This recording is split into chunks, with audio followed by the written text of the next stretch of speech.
Welcome everybody to a special live stream.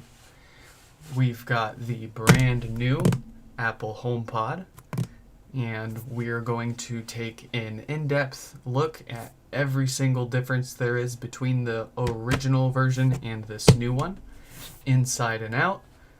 I'm really excited about this. I'm kind of surprised that I'm actually the first person, it seems, to actually do this. So let's freaking jump right into it, yeah?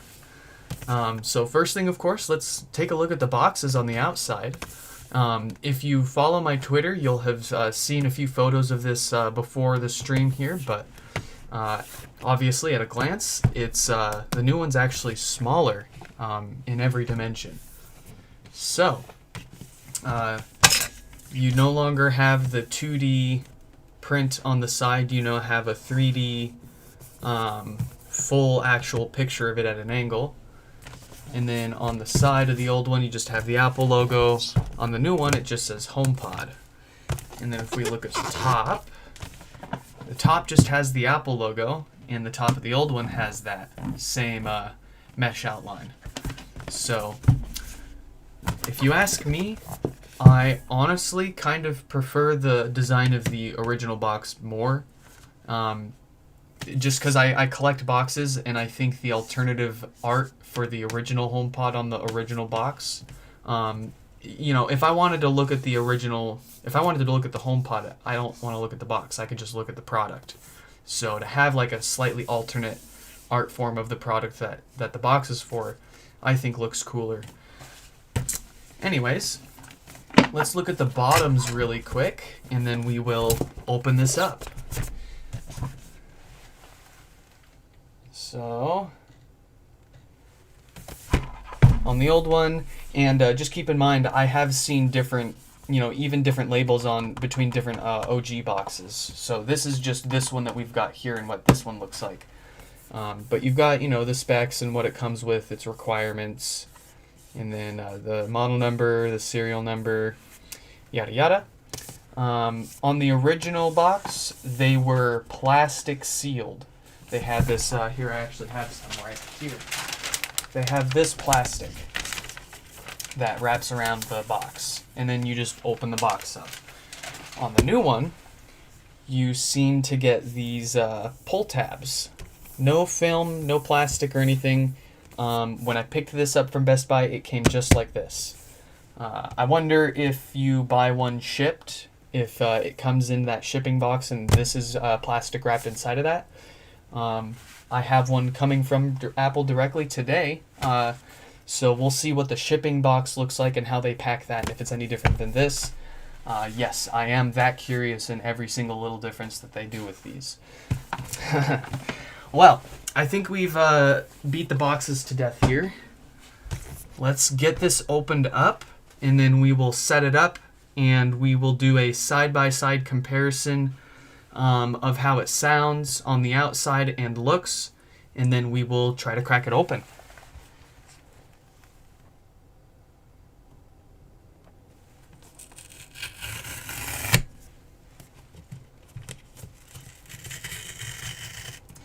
Yes, say hello to Mr. Brick. Mr. Brick has been with us for most of our live streams for at least like 6 to 8 months now. Just sitting there boot looping. Maybe one day he'll stop boot looping, but I don't think so.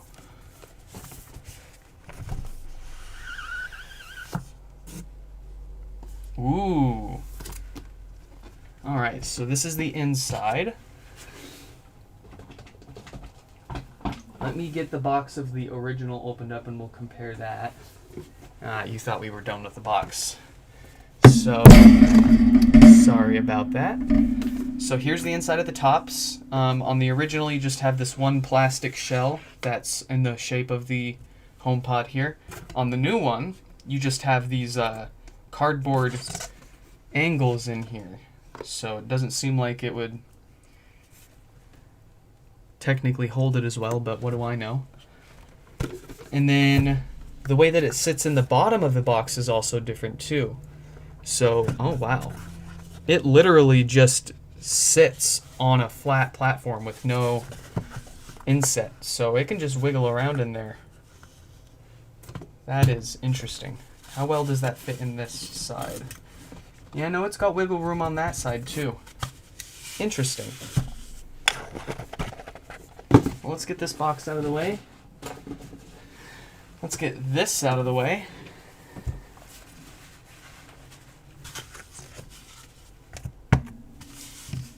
And let's get our power cable.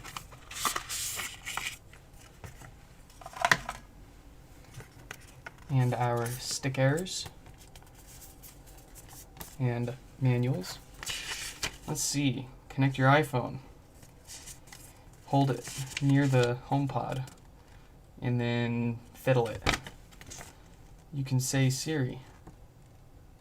Okay, cool. That didn't trigger anything. And then you can do all that fun stuff. Awesome. Do I get stickers? You don't get stickers with this? No. I saw somebody on the HomePod subreddit post saying that theirs came with missing stickers. I don't think these come with stickers at all. That's kind of sad. Well, let's get all that put away. And here's the power cable. First thing I notice right off the bat is it's actually a standard figure 8 power cable. So I mean, in theory, you could, let me see. You should be able to just plug any straight up power cable in there.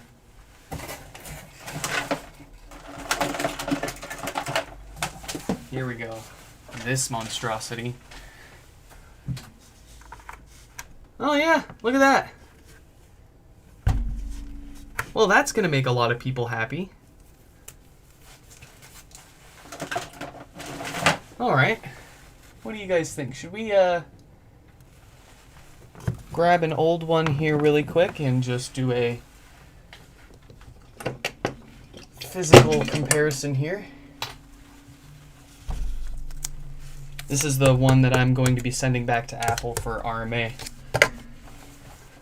But at a glance, that new Midnight Black is noticeably darker, and it's got a bit of a blue hue to it too. If I had to choose between the two, I really like this black more than the original black. I can say that. And then if we flip it upside down, let's go ahead and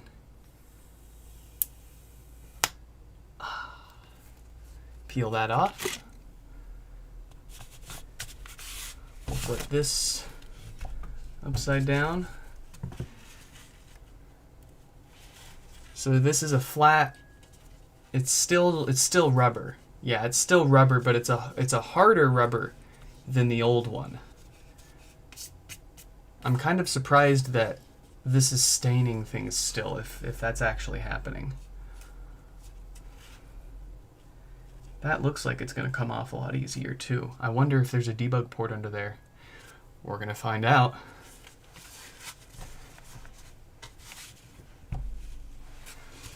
We will find out. Not before we power this puppy on and do a side-by-side.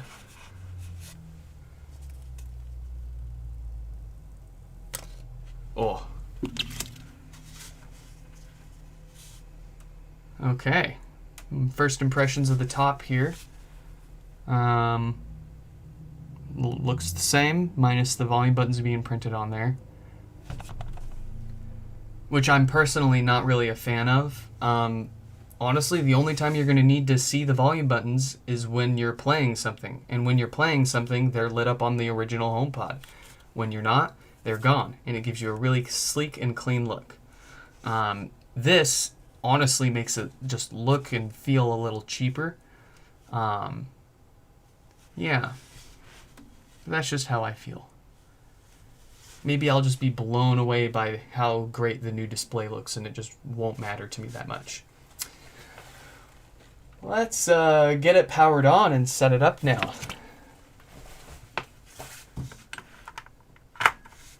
Oh, that is incredibly easy to work with.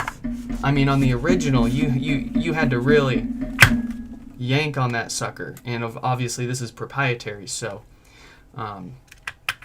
And then, you know, if you've got problems, you're not going to get that plugged in. This is user friendly. And I imagine since it's replaceable, then by the user, they'll probably sell replacements. That'll be great.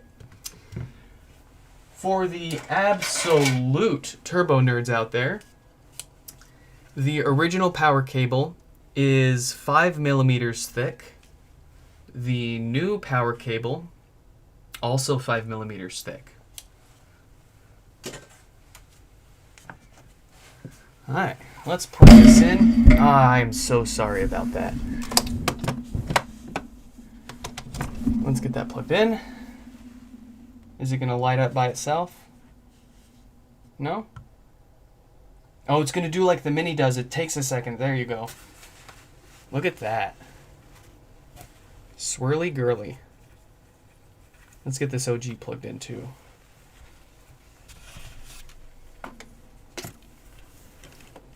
Actually. No, no, no, no, no, no, no, no, no, no, no, no, no, no, no. No. That sounded, just immediately, my first impressions of that sounded worse than the setup tone on the original. It had the same low end, but it was missing, like, it felt like it was missing, like, any mid and high range.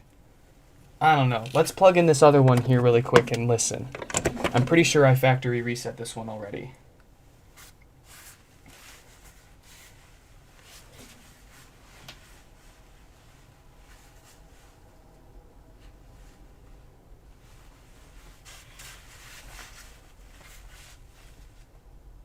Does it draw the same amount of wattage? Oh, that is a great question. We will find out. Alright, so that I did not reset it. That's fun. Okay, let's find out its power draw. Plugged in, it's at 5 watts. It spiked at 5 watts, and now it's at 0 watts. So it's less than 1 watt. Yep, and it's at 1 watt now.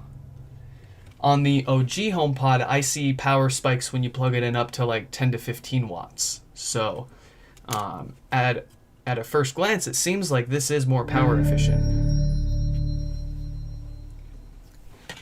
Okay. Let's get this OG plugged in and reset while we set up this other one.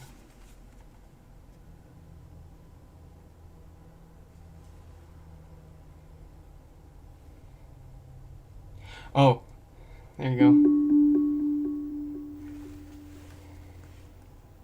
Pick a room. We're going to put this in my test room. Your HomePod is about to reset. Keep pressing until you hear 3 beeps. Alright, so it wants us to update to continue. That may be because when Apple pushed out the home architecture update, I managed to update everything to that before they pulled it. So we're going to go ahead and update that and continue. Power draw is sitting at 5 watts. Is 6 watts now. So it's definitely processing. It's thinking. Man, how are we gonna get in that without busting?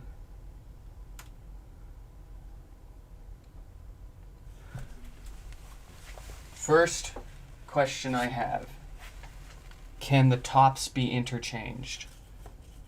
No, they cannot.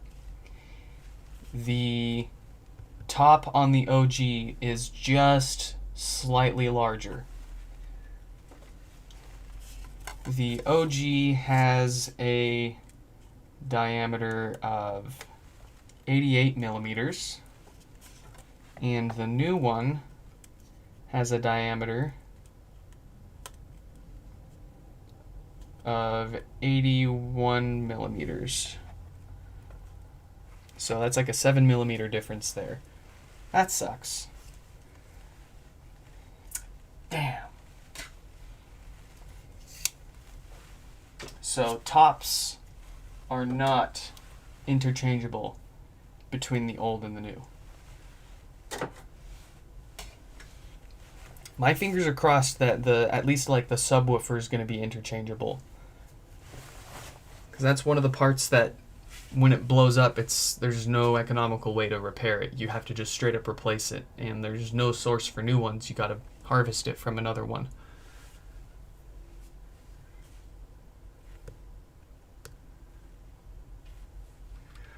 Let's catch up with the chat really quick while this is still updating here.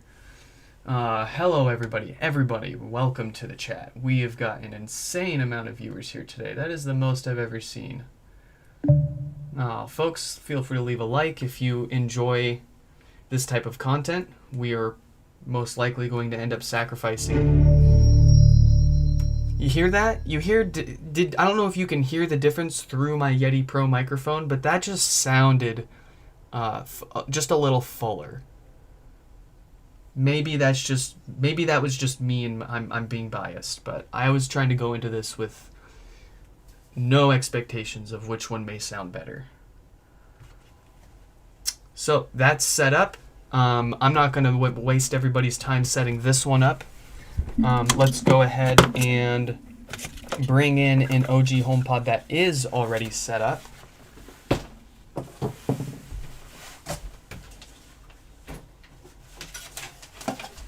And then we will do a sound test.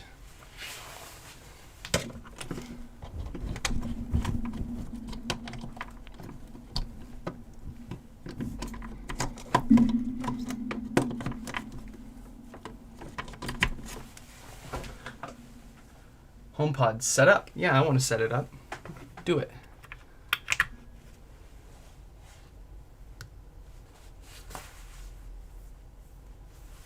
All right, yeah, let's catch up with the chat here. My ears have been blessed. Oh man, I apologize. I am very clumsy with my microphone. The old packaging must have cost a fortune to make. I think that was, yeah, I think that's a valid statement. The new one looks way more economical to make. It feels and just looks more economical to make. You're correct. Feels like the exact same mesh material, same firmness.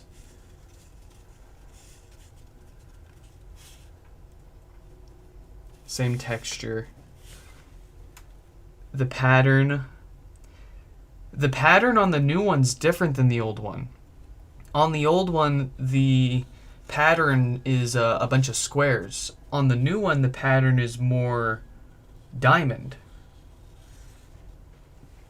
Gives it almost kind of a tall, stretched look, as opposed to the OG that feels like wider and shorter.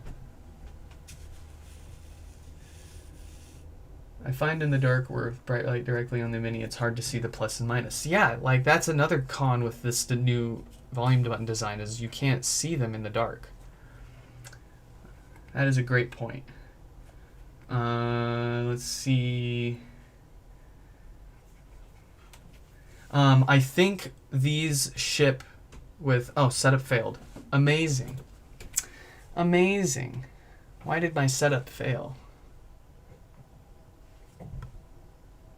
I think it's set up.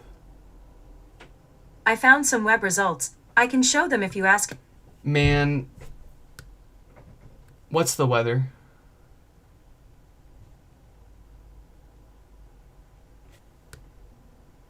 What's the weather? It's currently raining and 50 degrees. Expect cloudy skies starting in the evening. Today's high will be 50 and the low will be 38 degrees. Doesn't that sound fuller? What's the weather? I can't tell your location because of your settings. Where would you like to hear the weather for? I don't like that, boss. OG stands for original generation. Let's see. The woofer looks the same as the old one. The woofer looks mostly the same. There's some slight differences in the shape and size of the cutouts, but the dimensions look the same. Let's see. So it's in our test room. Yeah, it added. It's here. It's configuring. It's on 16.0 right now, but it should be available as an AirPlay target, so we can give this a side-by-side straight-up comparison here. So let's connect.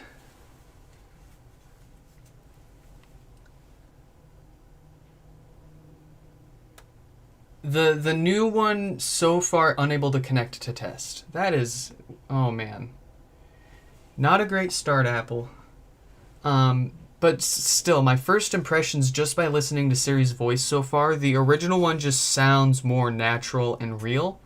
The new one just sounds like it's just kind of artificially pumped up, and it ends up sounding a little shallower and harsher at the same time.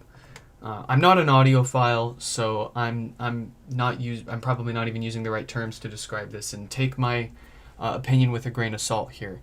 What may not sound great to me may sound better to you. Well, how do we get past this? You are still being configured.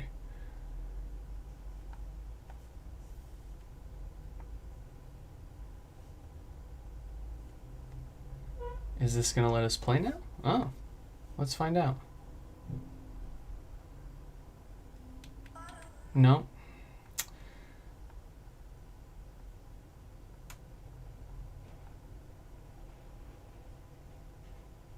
The bass was really bad on 16.0. Yeah, I want to try to get this updated before we test it. This is a live stream, folks, so manage your expectations. Unfortunately, this will probably take us a minute to actually get working before we can jump right into the sound test. It's kind of frustrating that it's not updating here. Do we risk bricking it and try to reset it and re-add it here?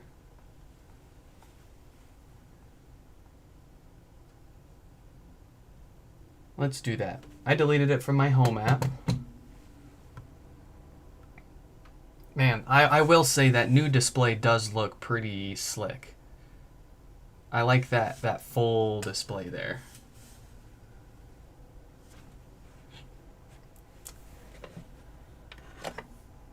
Let's give it a... Did I seriously just hear it pop? You gotta be kidding me. Ha! So if my ears did not just deceive me there, they did not fix the... what we think is that normal, but and totally fine. It's not a sign of an issue, but it is annoying nonetheless. There's a popping sound as the HomePod goes in and out of low power mode. On the original generation, and I could have swore... Your HomePod is about to reset. Keep pressing until you hear 3 beeps. I could have swore I heard that same popping sound when we unplugged it from the power here. Yeah, you have to search for updates in the home menu. We're going to try to set it up one more time. I'm not sure if that error message we saw during setup is going to prevent us from... Or would have prevented that from working. So I want to get through the setup without errors first.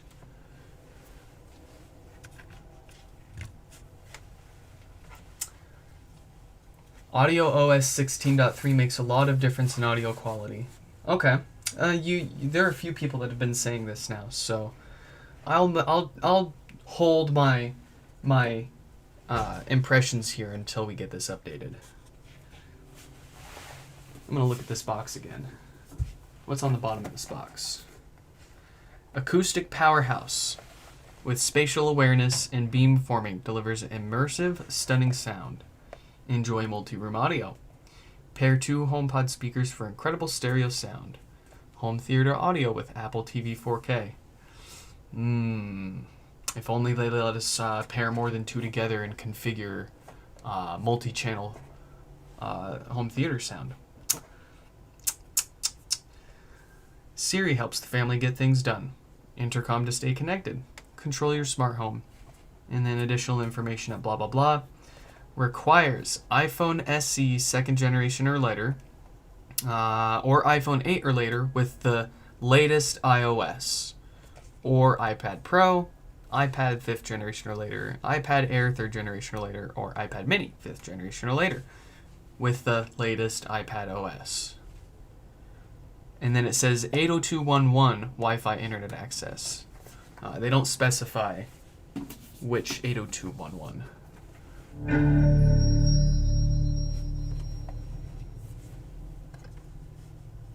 Watched back and didn't hear the pop. Yeah, I don't think my mic. Oh, here. You guys want to watch a fun trick? I didn't even point it at the HomePod and it just triggered it.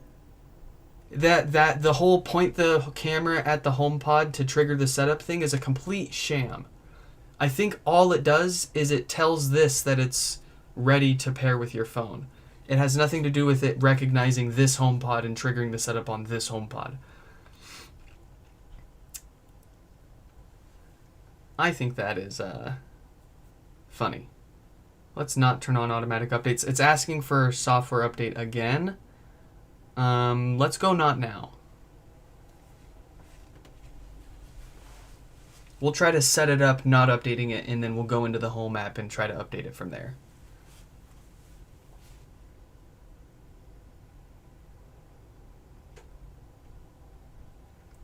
It could have been their chance to release AirPlay 3. I am hoping that, honestly, I'm hoping that they just don't release a new version of AirPlay and that they stay with AirPlay 2 for a long time.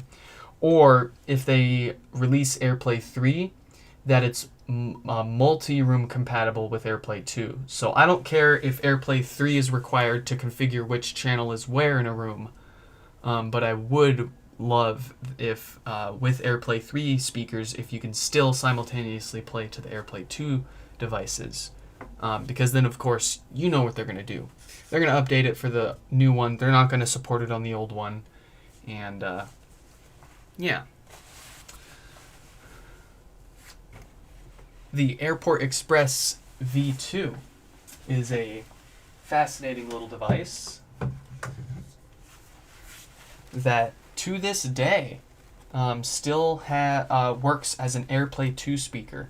So you can connect this to your home theater subwoofer or to your AV amp, and for that matter, just blast the music through your whole home theater setup if your AV receiver doesn't already have AirPlay support. But you can get these used for as little as next to free. But I usually pay like around $20-25 per. And I've got a whole bunch of these around my house connected to speakers that don't have AirPlay 2 support.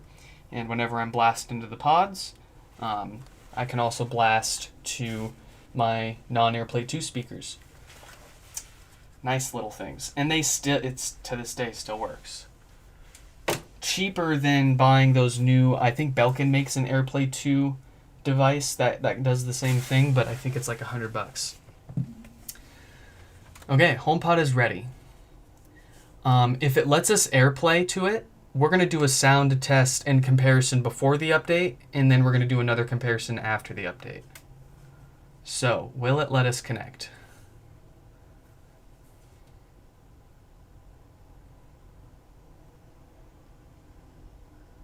It let us connect. All right, let's go. I'm going to turn the gain on my microphone down so that way it doesn't immediately blast people with music.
Okay, first impressions, keeping in mind this is on the 16.0 software, not the current 16.3 version that's out.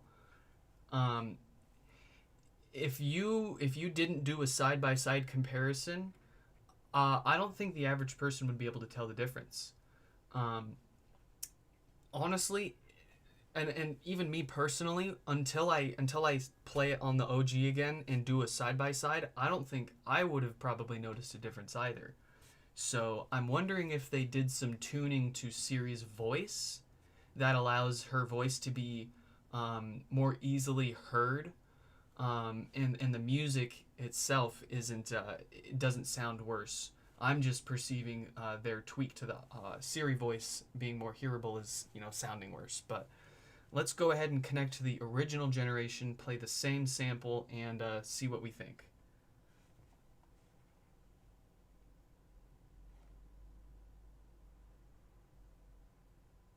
You can barely hear me now? All right.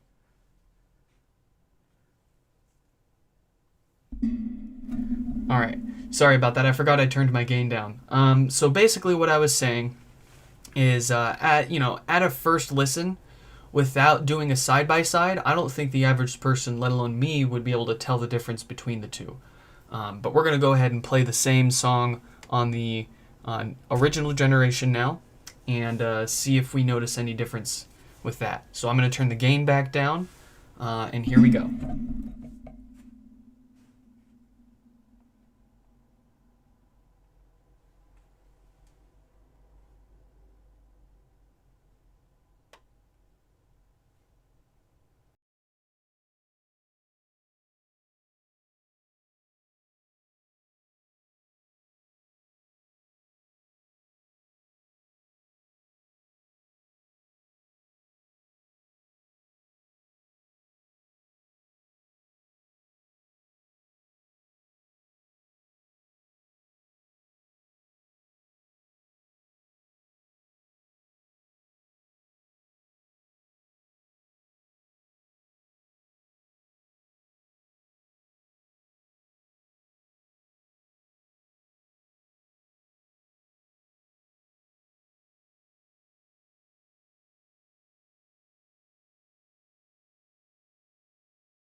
Okay, so what I'm about to say is going to align with what a lot of you guys are saying in the chat now.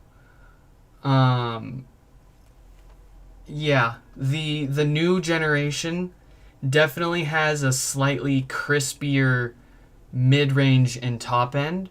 The original generation, in knowing with the mental image of my head how the tweeters and mid-range speakers are arranged, the new generation has them at a 45-degree down firing angle, whereas the original generation fires horizontal and then gets redirected down. So you can definitely hear that difference. The OG definitely sounds like that mid and high end range is being redirected more through things before it makes it to you. You can hear that it's being reflected more. Whereas the new generation, even though there's fewer tweeters and mid-range speakers, they just sound more direct and just crispier. The bass, the low end, honestly, I'm gonna have to give it to the OG. I feel like while the new generation might have a slightly tighter control over it, I feel more out of the OG in terms of the bass. So it's a hard pick. If I had to pick and live with only one, I might have to go with the OG. And that is because I feel like because it's physically slightly larger, even if it's only a few millimeters, that extra little space inside is going to give the HomePod more room to bump out more bass. With the ever so slightly smaller size of the new one, even though the subwoofers have the same physical physical specs and size, because it's in a smaller enclosure, I feel like that might be what I'm hearing. Maybe not. Maybe I'm just blowing smoke. Anyways, let's see if an update is available. It says it's downloading. Very nice. It should not take too long for this to... Yeah, see, it's already 3/4 of the way through. So while that is updating, I suppose we can go ahead and watch the chat and catch up with you guys here. Let's see. Everybody's telling me to turn up the gain because I'm a goofball. Yep. More people confirming iOS 16.0 sounded crap compared to 16.3. That'll be interesting to see if I can hear the difference. Let's see. Yes. Other Airport Express users. Very nice. Let's see. The tweeters are still BMR speakers. Yes. They are still BMR, but they use neodymium magnets now instead of the ferrite something or other in the original generation. So theoretically, they are more efficient and more powerful. So they were able to get away with using fewer. They are also physically different, so it's not like you'll be able to swap the tweeters between the two. Also, because of the different number of tweeter speakers, you can toss the idea of interchanging amplifiers between the two generations out the window. Obviously, with the new chipset, you can also toss swapping the logic boards between the two out the window. It's almost done downloading. Cool. Let's see. I've got gig fiber up and down, so this shouldn't take too long, and it's almost done downloading. So, posted on Facebook. Thank you so much. Yeah, and I suppose now would be a great time while we're waiting to remind you guys, if you enjoy watching us do this sort of stuff, if you like seeing electronics repair, I do almost daily live stream repairs on these original generation HomePods. If you didn't know, the original generation had quite a few prevalent failures, and Apple does not very easily grant warranty service for those issues. So I've offered a repair service. If you go to my website, nixfix.com, you can check out what I do, how I do it, and how you can do it too. Also, feel free to subscribe to the channel. Once I hit 1,000 subscribers, I'll be giving away a custom red first generation HomePod. I've got the top colored red, I've got the mesh colored red, the cable's got a nice salmon color to it. So when we hit 1,000 subscribers, I'll be giving this away to someone. So help everyone out. Hit that sub, share with your friends, and if it's popular enough, if it works out, we'll do more of that too, because I love doing that, and I've got the pods to do it. So looks like it's still working on it. Let's see if we got any new chats. Oh yeah, I was listening to lossless, but you saw the tag, yeah. I prefer lossless, and if Atmos is available and the artist originally intended the track to be mixed with Atmos, then I prefer the Atmos version as well. I typically don't prefer Atmos because usually it's more of an afterthought and not a present thought during the production of the song. I just straight up prefer to listen to the song the way that the artist intended you to listen it to. And if that was with Atmos, then I prefer it. If it wasn't, then I don't. I don't like it being kind of just slapped on there. Why was "We should blast some Japanese music" a hidden chat message? What did YouTube think was wrong with that? Oh no. I wonder if they saw blast in there and thought that it was like a violent message or something.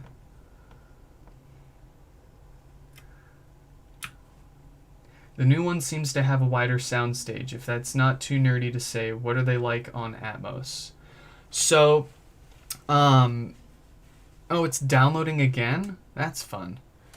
So, what we'll do is we're just doing the side-by-side sound and inside-out comparisons on single units here.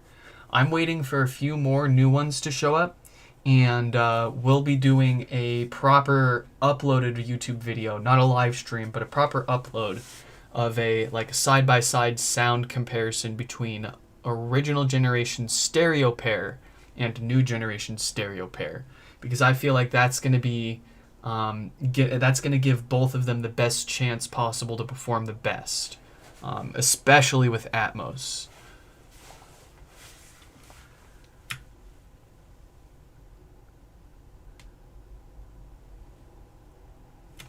You think it's not on for the new one? Let me double check. I thought lossless and Atmos were home-wide settings, not speaker specific.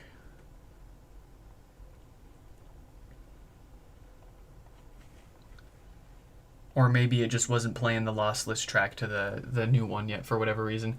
Also, I noticed sometimes the lossless tag just is kind of buggy. It sometimes shows when it isn't and isn't when it does. Let's see, who else? OG Supremacy? Yeah. It'll be interesting to see how this affects the price of the OG. Is it going to hold its value? Is it going to go up because people feel like they value the OG sound more? Is it going to go down because most people think that the new one sounds better? What will happen? You got 8 OGs. Hello to Europe. Nice. Let's see. Ooh, we've got people from Scotland, Estonia. Wow. People all over the place. What's up, everybody? So it's a third of the way through downloading it this time.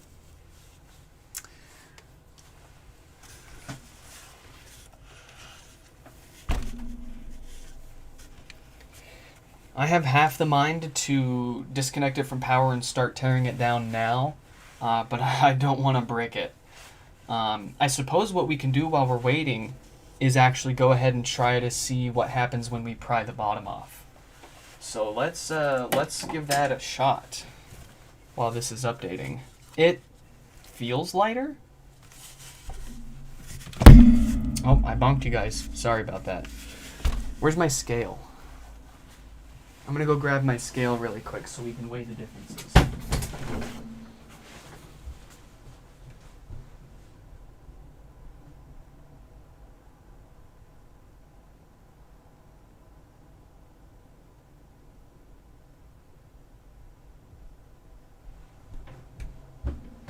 Huh, I think I've lost my scale. That didn't last long. Oh well, you'll just have to take my word for it. The new generation feels slightly lighter than the original gen. Which actually makes sense. You know, obviously fewer speakers in there. Okay. Here we go.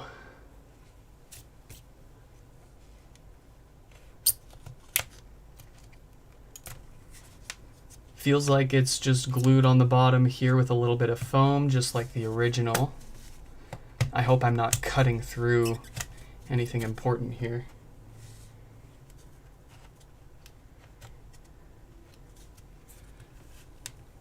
Is this just gonna pry right off here?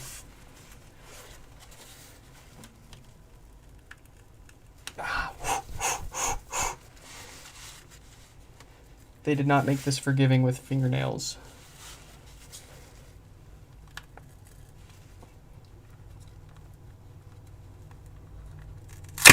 There we go.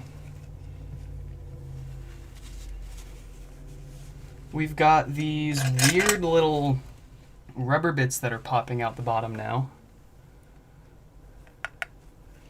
It looks like they sit around the outside of the base here and keep it from wobbling around, because it doesn't look like, obviously it can't because the tweeters come out from here, but it doesn't make a complete seal. And there's your debug port. So they put a debug port on here just like the OG. The OG's debug port, however, looks a little different. It, if I can reach,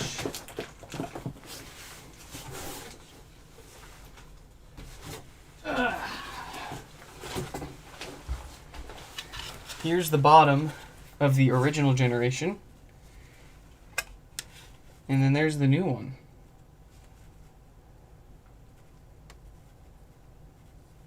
Huh. All right. Let's take some screws out. That's still downloading. It looks like it's almost done. When that restarts, I'm going to flip this back around because I don't want to accidentally put this into DFU mode while it's updating and possibly break it. If you didn't know, we do know on the original generation that when you plug it into power with it upside down, it will put itself into DFU mode, which is like the recovery mode. So we'll keep an eye on that while we're working on this. T6 Torx screwdriver appears to be the right size of screw bit for these screws on the bottom.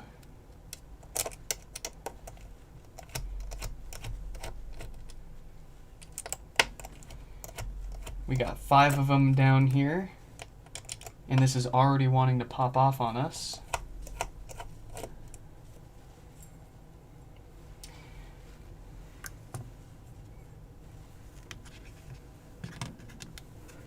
Let's get this out of the way for now. We don't need this in the shot.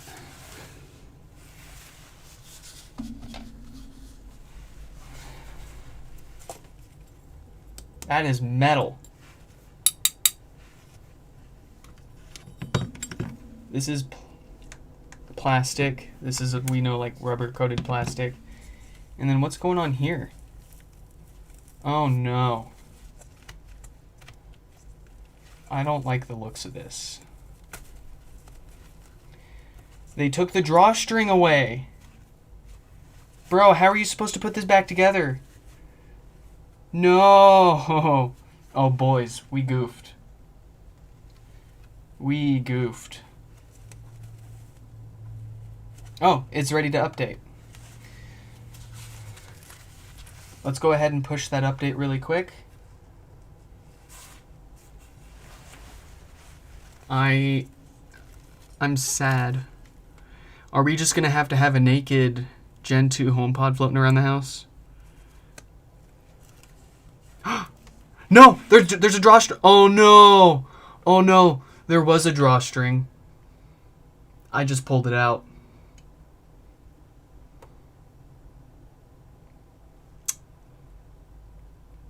Oopsie. Well, let's just let that update while we think about our choices for a minute here.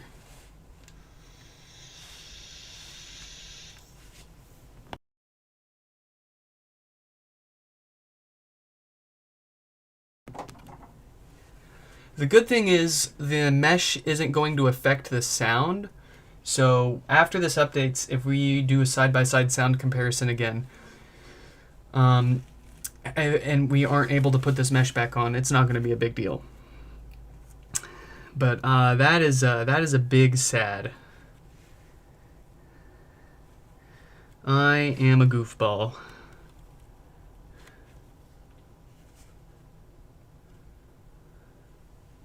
Well, we might as well finish them off. Yeah. So there is a drawstring. You just need to be very careful because they do not give you very much length to expand that. Oh, you know what? I know how this is going to come apart. It's very reminiscent of the Mini. So just like the Mini, you pry the base off, unscrew it, and that's going to let you pull the mesh up and over the display. You're not going to be prying the display off because you're going to pull the mesh up over the screws that go here. And then when you get that off, then you can take the whole top half off. You're not going to need to pry this open anymore. At least the top display, so that way people aren't going to be cracking these tops open as much. Sell the string on eBay? Yeah.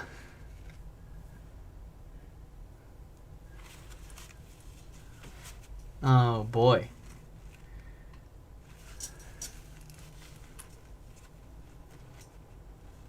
I didn't slice it while taking it off. I just didn't notice that the drawstrings were already just right there. They were kind of tucked underneath, so when I pulled this open, I wasn't being mindful of how open I was pulling it, and it pulled the drawstring through. But the actual act of going through and slicing the bottom off and prying it off doesn't seem to be what caused that. That was just my negligence opening this mesh up. Another interesting thing to note, unlike the original generation, let me grab a mesh for that. So the original gen, there's two layers. There's the actual mesh, and then there's this like fabric on the inside. And top and bottom, they're connected, so you can't separate these layers. On the new one, it appears that the layers are separate. So you've got a mesh sock, and then you've got a separate fabric sock underneath that. Kurem said, talking about top panel, one OG of mine recently noticed the top panel doesn't light up, no animation, no plus and minus, but everything works. It's been sitting on a shelf all untouched. I wonder if your display died. I wonder if somebody accidentally knocked your HomePod onto the ground and put it back without telling you. We have had a few repairs come in like that where people think they have one issue with no awareness of any previous physical damage. And then when I get it apart, there's clear signs that there's physical damage, that it was dropped. And when I tell them, they're either like, oh, I didn't know that, but I have a crazy ex-girlfriend that probably did this, blah, blah, blah. Or they're like, oh yeah, I forgot to mention I dropped the thing on concrete from 10 feet above the ground. Like, that's important information to include. It's getting noticeably warm all over, except for the top. Man, that top display does look pretty nice.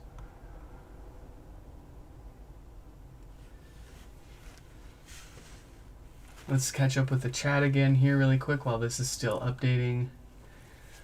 The new one can't actually tell if it's upside down anymore. The sensor isn't on it like the old one. Interesting. We will have to validate that when we get this opened up, and we'll take a close look at all the different chips on here and see. You could sew it back up. We could. You're right. We could sew this back up. I think what I'll honestly do is just kind of like hold it down like this and then just screw this back down into place. Yeah.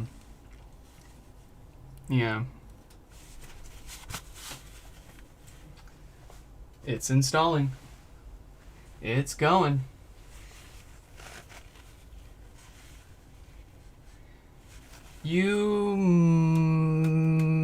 Can you thread it back in there? You could, but that's probably going to take you like an hour.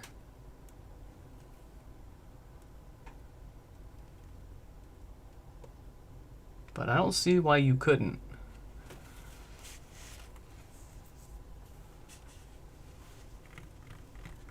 Come on, update. Give me those updates.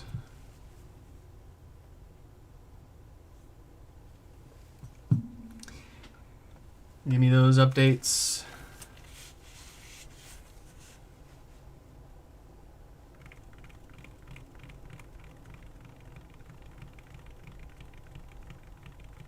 I wonder what happens if you unplug it now. Please no.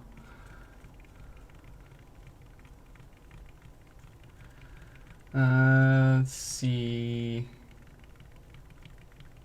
Any other chat messages I missed here?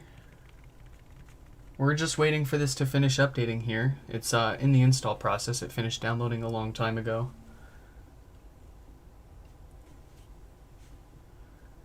It's called commitment. Yeah, no, yeah. Well, I mean, if you're trying to crank out repairs, then it's probably best to just avoid pulling it out all the way in the first place. But if it's your personal HomePod and it's the only one that you're fixing, I could see you spending a few hours rethreading that drawstring back in there. But I'm not going to do that for me myself.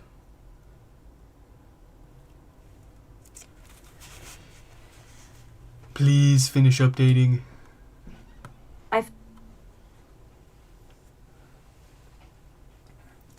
Yeah, the Siri voice just sounds a little different.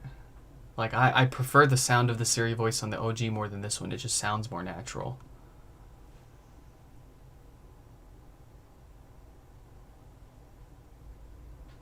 Can you tell the color difference? I think so.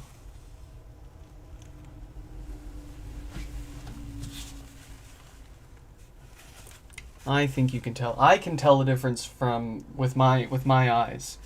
The OG looks more like of a muted black gray. It's more washed out. The new black is a little darker and it's got a bit of a blue hue to it.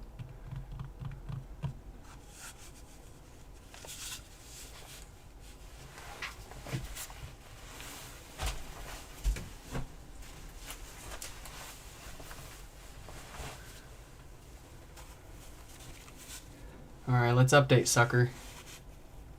You're still installing.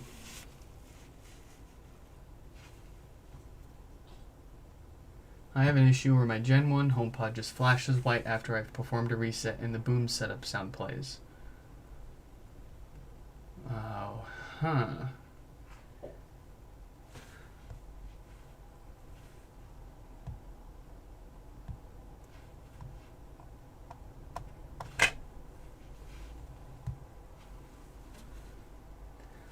Let's see. Would be crazy if the same diode issue is there. So I don't think it's pretty much next to impossible that they're gonna have the same diode issue, and I'll tell you why. The reason the original diodes kept failing on the original generation appears to be a bad batch of those diodes. It wasn't the spec of the part that they used. It's perfectly capable of doing what it was put there for. But we continue to see hundreds of these diodes with 1746K or 1748K date codes failing. And then we get all these other repairs in that power on just fine, and they have diodes with older or newer date codes that are working just fine. So consistently we see those date codes failing and other ones working. Even significantly older ones continue to work just fine. So that said, unless they somehow managed to keep around stock of that bad batch of them and use them in the new one, I don't think there's any chance that the same no power issue is going to happen on these ones. That doesn't go without saying, like, there's probably other numerous potential failure points inside of this. Just not the same diode failure. Not based on what we've seen. If you're curious,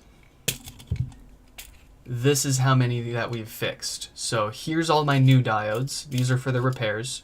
And then these are all the used diodes. So every HomePod that comes in for a repair gets its diode replaced, regardless of its date code or condition. That's just preventative maintenance. And then these are all of the dead ones. So every single dead one says 1746 or 1748K. All of the used ones range between 1726K and like 1752K. And all of these are still working. And then, of course, we've got new ones with date codes 2152K or something like that. So, yeah. Think about that for a bit. It finished updating. Look at that. We are now on 16.3. So let's give it one more quick sound test, and then we will tear this sucker apart.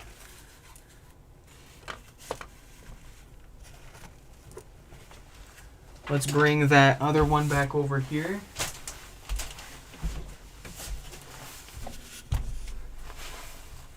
And we will go ahead and connect to this and play our test sound again on the new one with a 16.3, and then we will play the same song again on the original generation. All right, I'm going to turn my microphone gain down again really quick so you guys don't get blasted.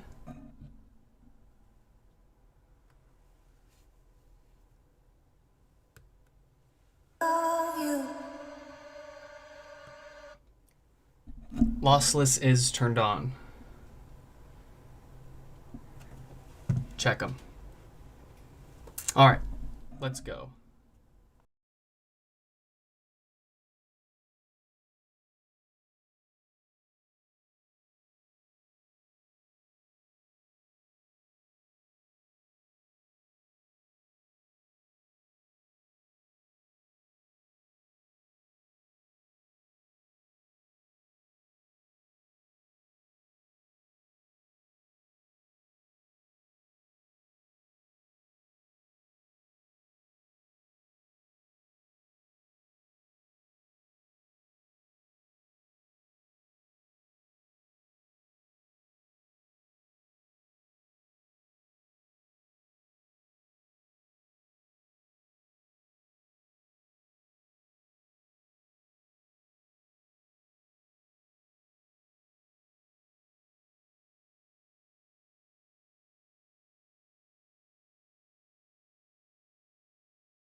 Okay, so without being able to do a side-by-side comparison of 16.0 to 16.3, I'm not sure if I can say I notice any difference in any of the sound. But we'll go ahead and do the comparison with the OG again here just for posterity here. So let's connect over there.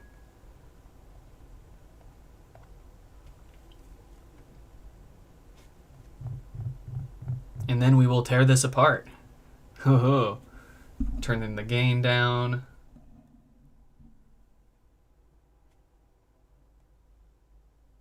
Go on now. Connect. You got this. I believe in you. You got this. All right, while that's connecting, I'm going to go grab a beer.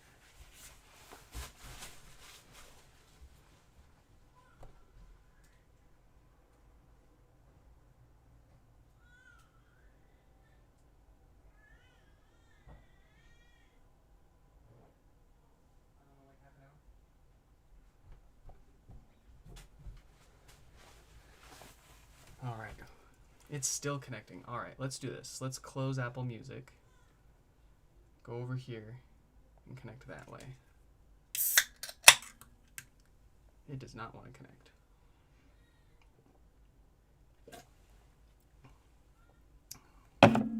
That's fine.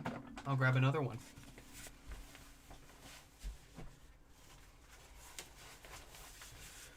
They can be fussy with connecting when you're messing with their power so much.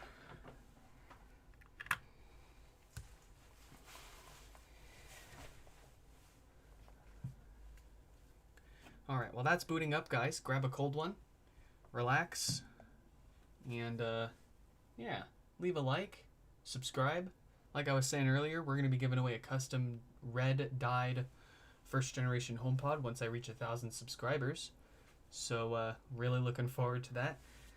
And oh, actually, my wife suggested a brilliant idea. Instead of just giving away a red one, what I should do is just simply let you, the winner, pick which color you would want me to color your HomePod. If you're curious which colors that you can color your HomePod, I use Ritz Dymore for synthetic dyes. I have a video, a live stream on my channel of doing a full dye process. If you want to try it out yourself or see how it's done, with some beautiful results using the sapphire blue from Rit. But I offer that as a service as well. So if you want your HomePod colored, I can only do it to the white ones, but I do that for $40. And then if you also want repairs or maintenance, that's an extra $60. let's connect, and I forgot my gain was turned down.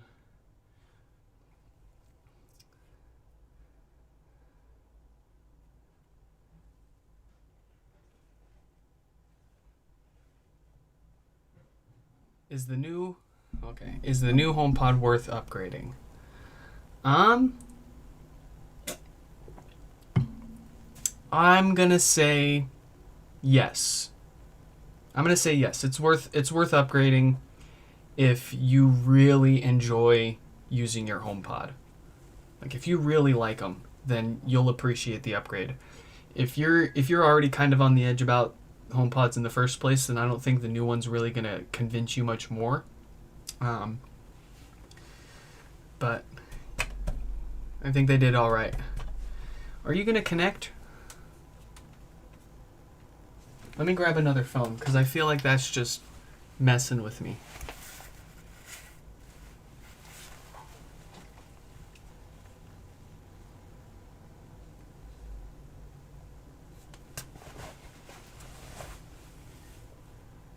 Okay, let's do this. Play Song 7 by Death Pact.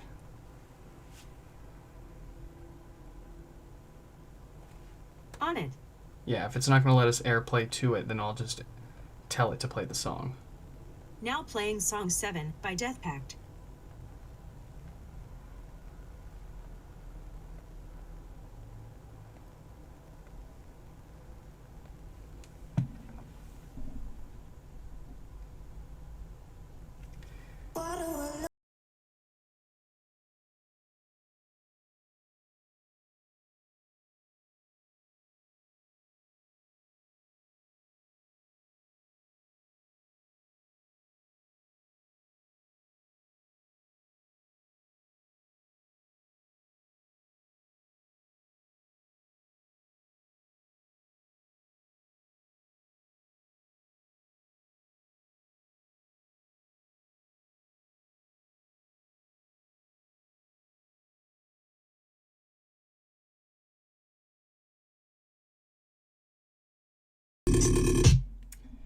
Yeah, my impressions are pretty much the same as before the software update. So the new one definitely has some cleaner, crisper mids and highs.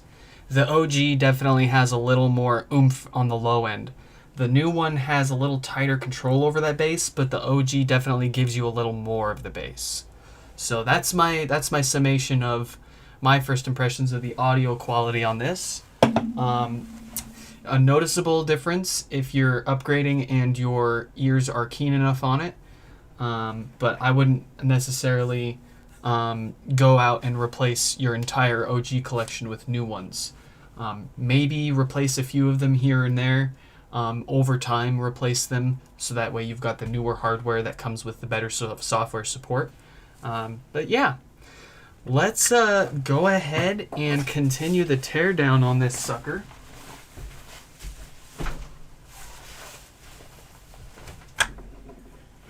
Power cable gone.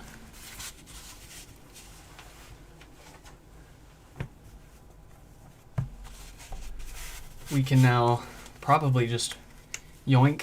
Yep, that just pops right off that. And there you go, just like the Mini. You don't need to pry the top off. So let's get these screws out.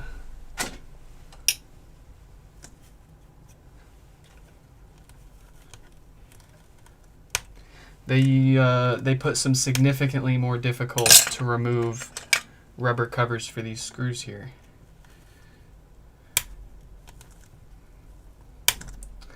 Wow, they do not want you getting these screws out. Oh, there we go. So it's not just a little cover, it's a whole insert. So to get those off, you're gonna have to like stick it in there and then pull it up.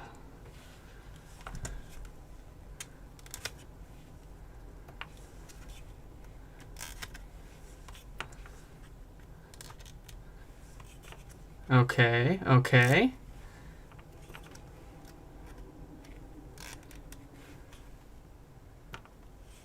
Can you pull the mesh off the Mini over its wire? No, you can't. The wire is fused into the mesh.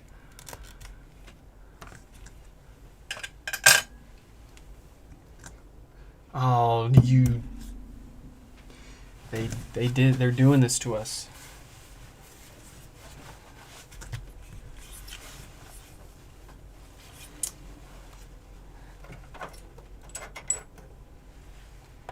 Is a typical screwdriver even going to fit in there? Where did mine go?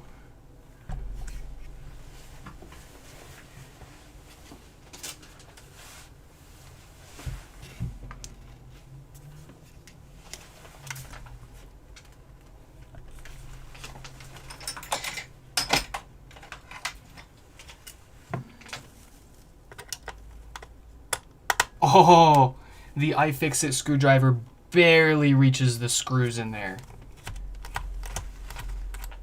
They tried. They tried. Different screws. Okay, different than the original. It's still a T6. I don't think the rubber inserts for these screws do anything other than keep the mesh looking nice and flush and uniform.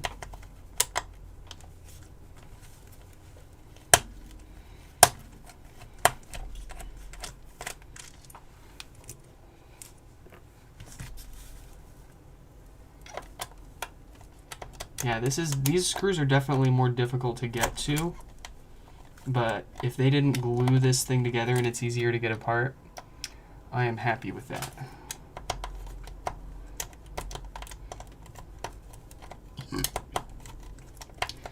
Wow. There we go.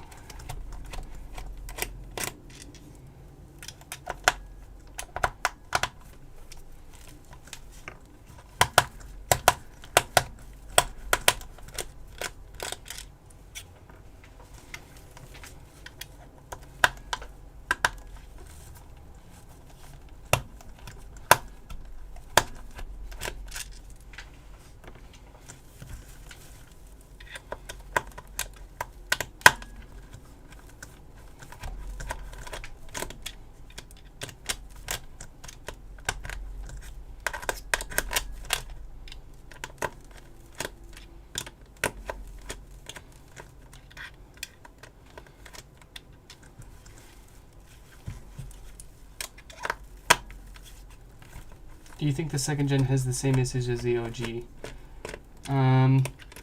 We're gonna find out.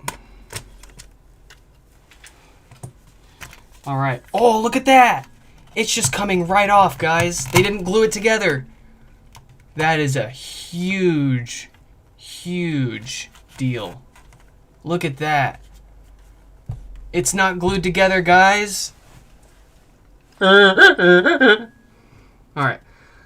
Let's get this unplugged. Look at that unit of a board. There's your Wi-Fi chip. It says USI 339M00243.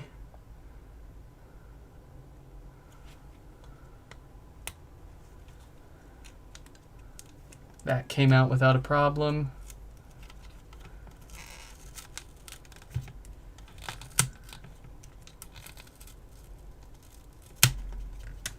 And there you go. There's your display, presumably logic board, and top half. Incredible. And look at that. I speculated this, and I was right. The screws that hold the top basket down also hold the subwoofer down. So when you get the top off, woofer comes out. Or I thought. What kind of tricks did they pull here? Oh, there we go. Yep, it just comes right out.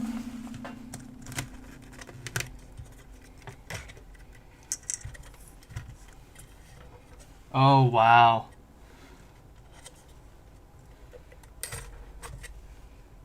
They've done some stuff.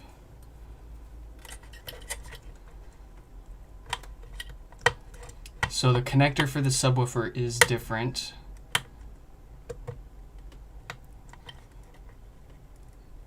Next to impossible to unplug.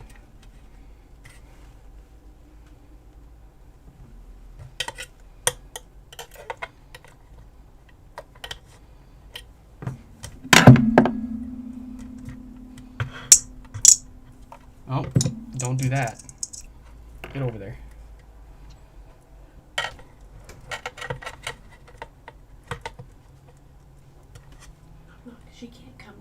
Okay. Would you be able to do 11 on Tuesday? Yeah. We've got an appointment at 3 o'clock. Yeah. That's great. Now I can take my time. Yes. Sweet. All right. I'm having... Oh, there they go again. I'm having the time of my life getting the subwoofer unplugged. The problem... The complication, fellas, is that the locking tab is facing the outer wall here, and there's not enough room to get anything in there to unplug it. Be careful, whatever you touch might contain lots of juice still. You were absolutely correct.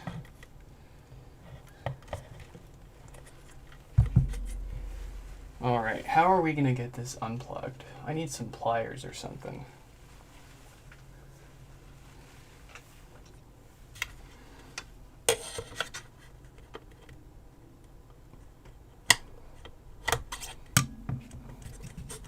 There we go.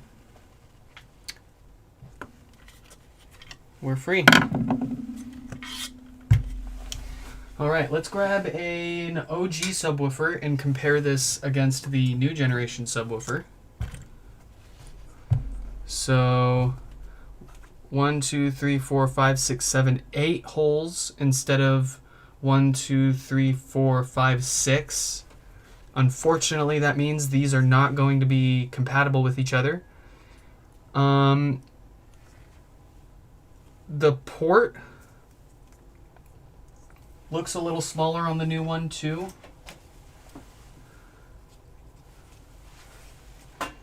Let's see. 11 millimeters on the OG.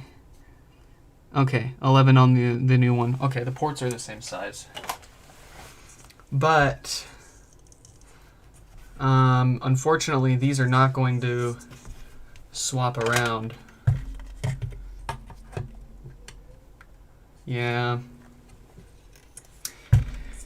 So these two look and feel exactly the same. Like it looks like they used a cheaper material for the basket. The magnet's identical. The bottom plastic cap's identical.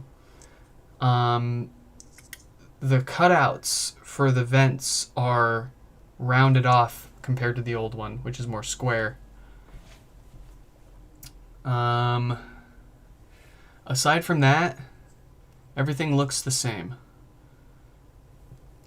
If I don't know, I don't see any reason why they would have done some of the things they did here.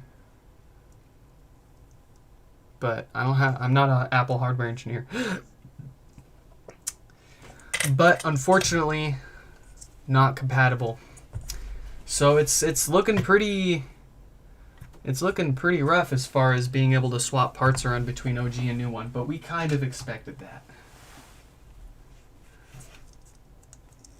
Oh. Another thing I actually just noticed, the texture of the dust cap. This is much more paper. This one's more like plastic coated. So they definitely figured out a way to manufacture the subwoofer cheaper than the original one. I feel like that might have a bearing ultimately on why I feel like I hear more bass out of this, even though this one has more control over that bass.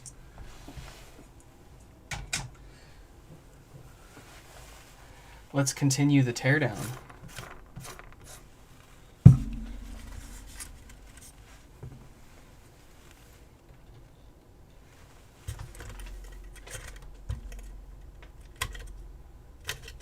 That's a lot easier to push through.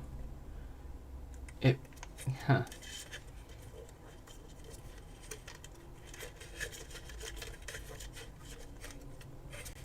Does this come out? Does this spin?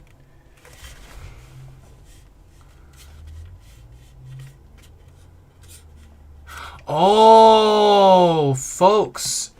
Holy shit. So here's how it's going to come apart next. We're going to unscrew the middle here, and this is going to split in half. Let's do it. And you can see them, not the screws that go into the amp, but there are screws around the edge for the actual plastic shell. Shit, you can't see that. My lighting is terrible.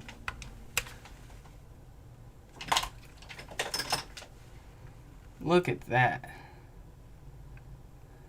Oh, that's blurry mess. My apologies. Well, enough delay. Let's continue. So we're going in through the middle, and we are unscrewing basically this top half from this bottom half. You can see the line where the plastic splits here.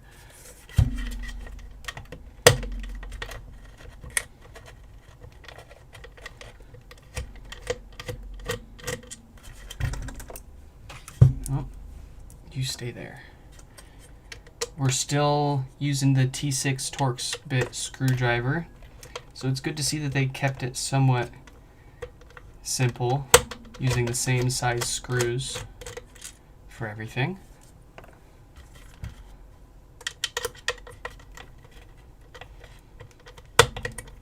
Yeah, so this no longer comes out. We're going to be splitting this in half.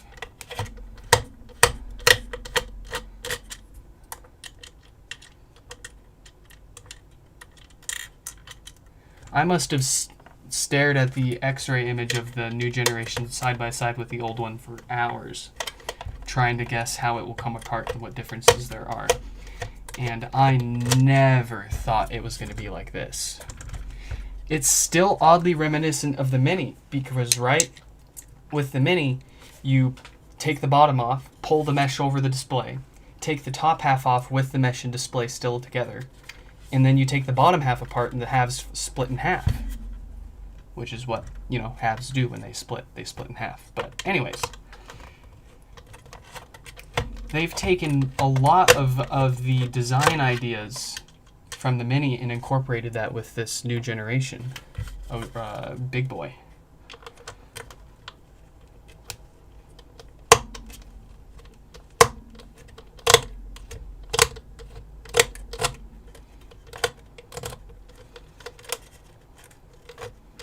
They're at a crappy angle. It's kind of hard to get to them because you can't take this plastic ring out, so you're going at them at like a 45-degree angle. Seems like it'll be really easy to strip these out.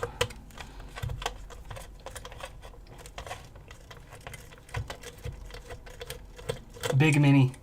That's what it feels like. Yes.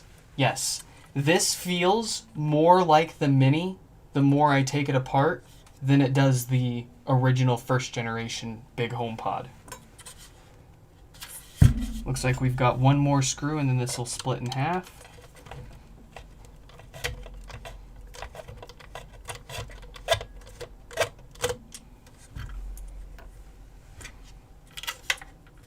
Alright, we got all those screws out. It looks like we're going to want to detach this ribbon cable here before we split these in half.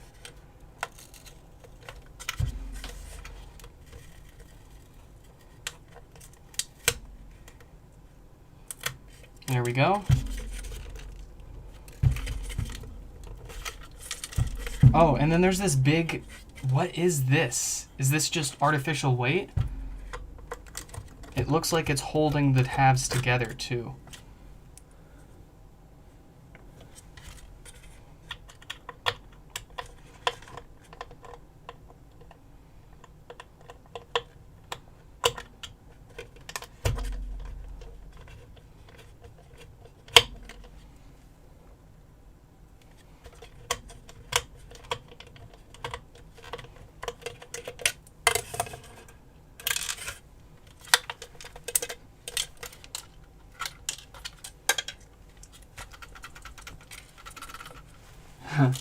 Where did that screw go?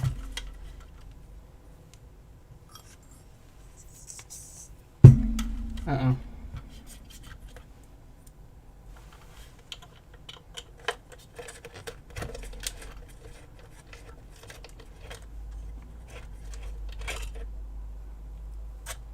All right. What's behind this? Oh. Nothing. It's just purely for support.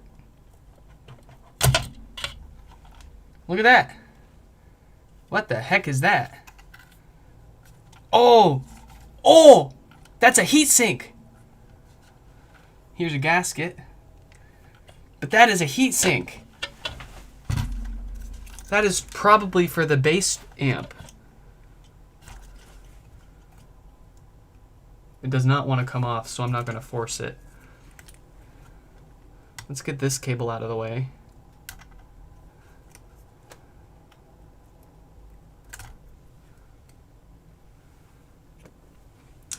Okay, I think it looks like the whole amp comes out next.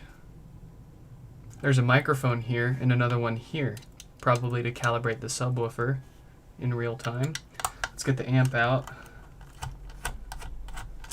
I'm gonna have to watch a replay of how I took this apart to get it back together again. More than likely.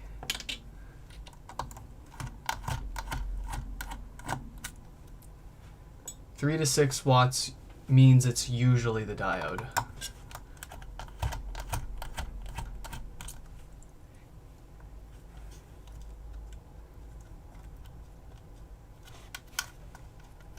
Alright, that's given us a little wiggle now.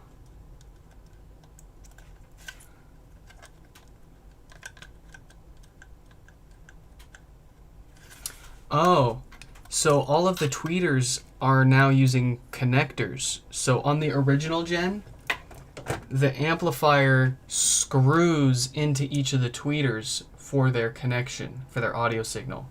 The new gen amp appears to instead use connectors for each of the tweeters all around here.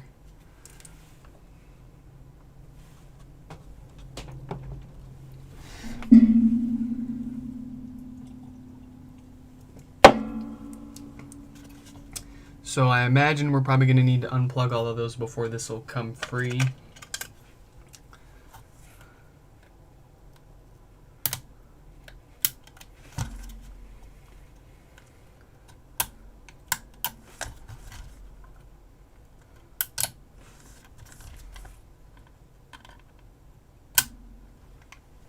Okay, that is everything that appears to be connected. Come on out, buddy. Oh, then we've got more stuff connected. Oh yeah, look at that. There's a ribbon cable for the microphones that connects this to the bottom half here. So how do we do this?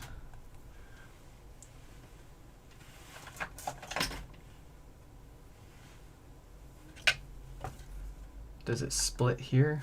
There's a split in the case here.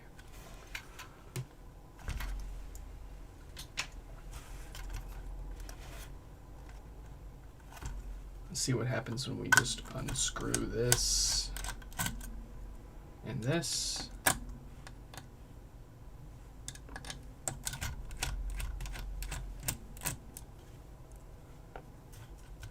Oh, there we go.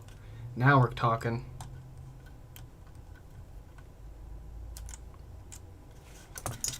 And we need to make sure we don't forget any. Wow, there's a lot connected. There's a lot going on here.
Alright, I think we're going to need to take the screws in this power supply out too.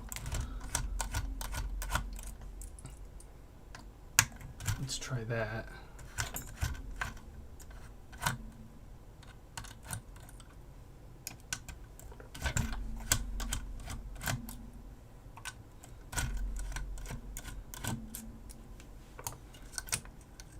Oh. Hey.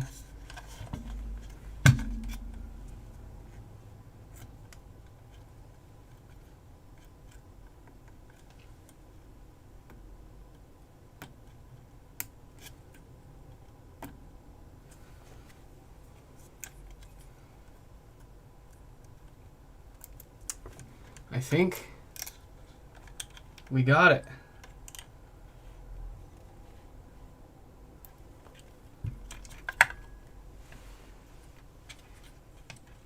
Unplug the power supply from the internal connector there that feeds it, and here we are.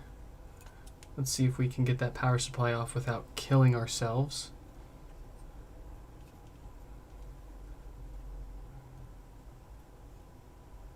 Oh boy.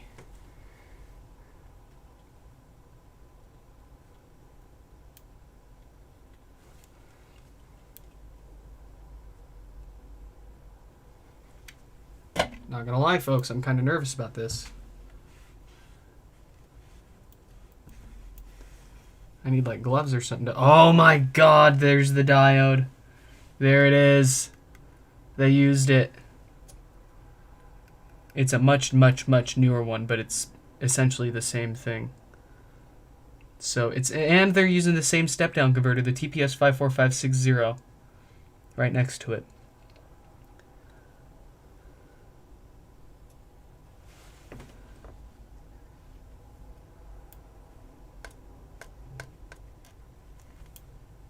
Oh, looks like this actually unscrews too. There's a teeny tiny little screw there.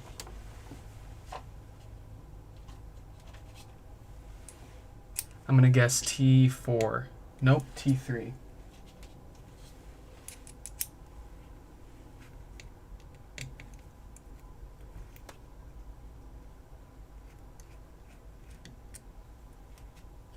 Oh, wow, that just pops on there and pops right off. There's your power supply. Let's grab an original generation power supply for comparison. So the original one has a Lego style connector that you push into the amp from above. That's prone to breaking if you don't unplug it carefully.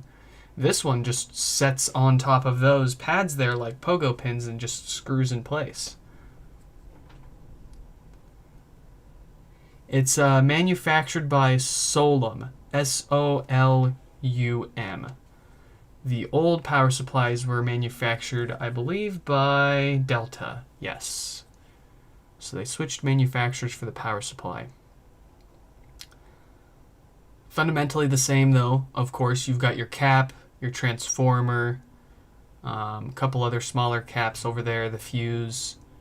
But it all looks essentially the same fundamental design. The power comes into the power supply for your HomePod, and then the power supply feeds the amp, and then the amp feeds the logic board and display. Yeah, it does look very quality, though. Very nice. Very well done. Beautiful solder joints. Just look at it. Okay. That's the power supply. Now let's look at the good stuff. The amp.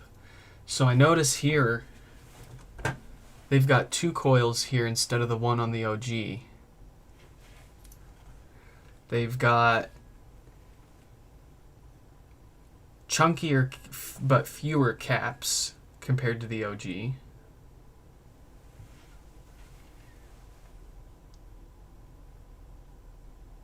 This, that, and that, I presume to be the amps for your tweeter speakers. And then this heatsink here is attached to our amp for the bass speaker. And I'm willing to bet they put this heatsink on there because the amp in the OGs they were just getting roasted with just being passively cooled in a sealed enclosure. So they probably realized that was causing problems, and they slapped a heatsink on there. Can we get it off and find out what amp chip they're using without breaking it?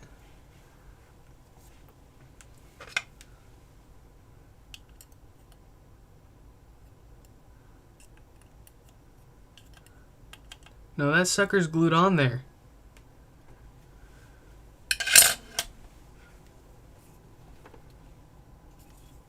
Okay. Also, something interesting, if we get real close here.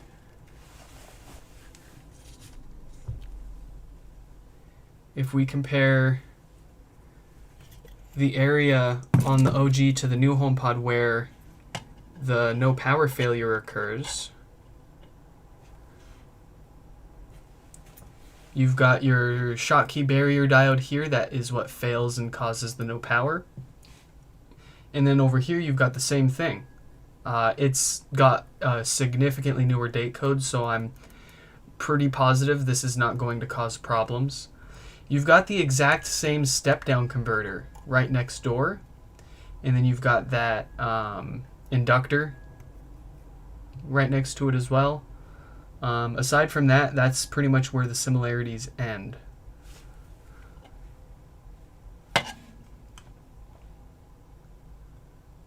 Okay. I would really like to know what base chip they're using under there, but it is... that's not coming off. That's not coming off without probably breaking something. Might be able to heat it up, but I think I'm going to wait until I can buy these as parts before I just go and break a brand new one. So I suppose we're going to have to wait until somebody else has more balls than we do to find out exactly what amp chip they're using in this. Let's get the top half here taken apart. Let's take a look at the logic area, and then we'll put this thing back together and see if we broke anything. I suppose we should catch up with the chat really quick here. Let's see. Oh wow, everybody's been working. You guys have been figuring out what's wrong with your HomePods. Let's see. Jeff thinks that the HomePods will be on sale for around $200 on Valentine's Day. Interesting. That would be a hell of a deal. Let's see. Does anybody have any questions, anything they want me to poke at for them before we get this logic board apart? Because right now, I am just having the time of my life looking at all this new stuff. It does, unfortunately, look like absolutely nothing is going to be swappable between the original generation and the new generation. So we're kind of SOL as far as hoping that we can repurpose parts for one or the other.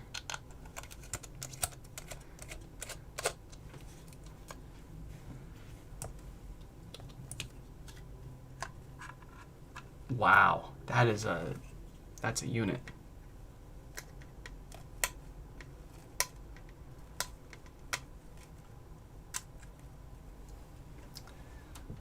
So yeah, I presume the CPU and NAND to be underneath this shield here, which we're not going to be able to get off without destroying it. And then there's your display. It's got some gasket around it. That looks like an antenna. Does this sucker come off? Like on the OG? No, not easily at least.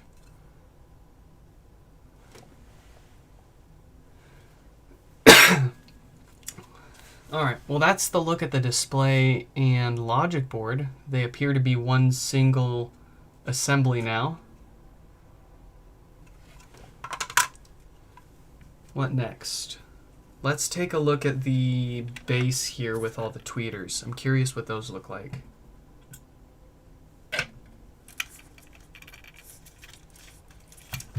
Wow, that is radically different from the OG. We've got this piece of frame here that looks like it wants to just come right out, so we'll assist that. It's got an attachment to a ribbon cable for a microphone here. There we go. This is going to be fun to put back together. I am not ripping the shield off. I'm sorry. That is, yeah, you can probably rip it off, but it's glued. It's actually glued to the board. And I just don't want to. And then there's another shield under that that's soldered to the board. Yeah, screw that. I'll wait until we can buy those as parts before I risk breaking that. We're taking enough risk here as it is. All right, let's get these tweeters out. Is this my T6? Yes, it is.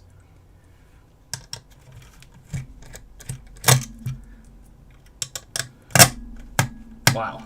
All right.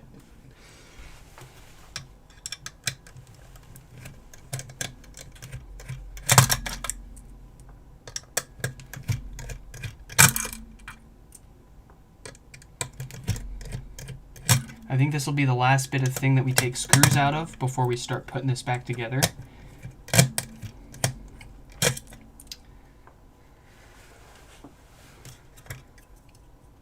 Interesting. Plastic on metal. Wow, look at those.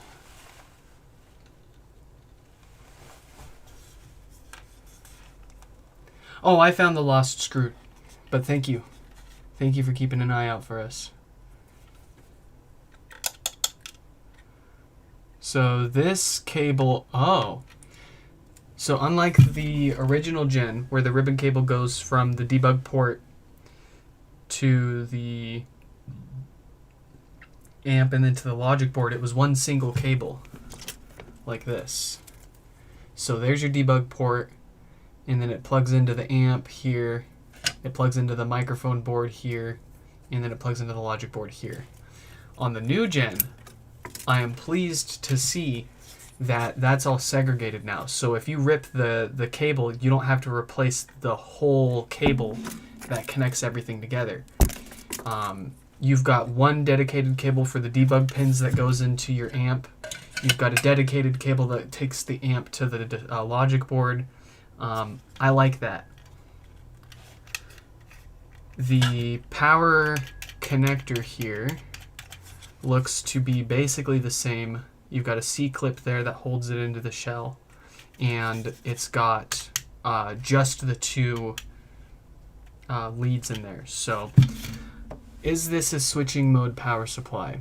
Most likely yes. Yeah, it says 250 volts right there. 15 amp hours. Oh, that's probably for the fuse. Here we go. Model SAX1N540A1/WAP. Input 100 to 240 volts, 50 to 60 hertz, 1.5 amps. Output 48 volts, 1.125 amps. Interesting.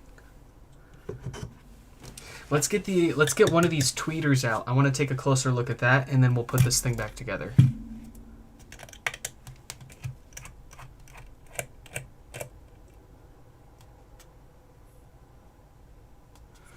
Wondering if you can look for the NRF or N52 chip. Should be for the Matter support. Let's find out.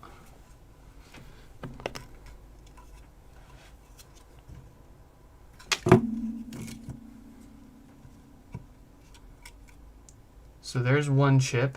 That one says US1. That's either a US1 or a VS1. And then here's the other one that says USI, I think, 339M00243. And those appear to be the only two radio chips on here.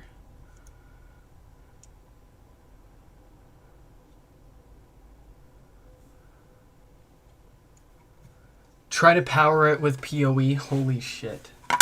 That's good. That would be a fun little experiment if it didn't cost $300 potentially.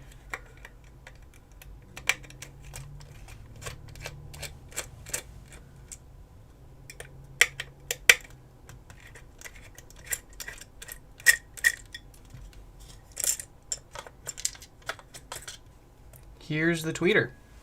Let's grab an OG tweeter for comparison. OG tweeter feels heavier. That could just be more plastic and the ferrite magnet as opposed to the neodymium magnet. And like I was saying, the OG tweeter connects from the screws, and the new one has this cable to connect it, which I can't imagine didn't reduce cost at all. That probably added some cost and complication to manufacturing there. But aside from that, there's your port on the bottom. So it's still firing through the bottom of the HomePod and then outwards, just like the OGs where it fired down and out. But internally, the OG tweeter is perfectly horizontal, whereas the new tweeter is actually at a 45-degree angle as it's firing down through that port. So it's going to sound, like I was saying in my original audio impressions, it's going to sound more natural and less like it's being reflected on the new tweeter versus the OG. Okay. Let's get this all put back together.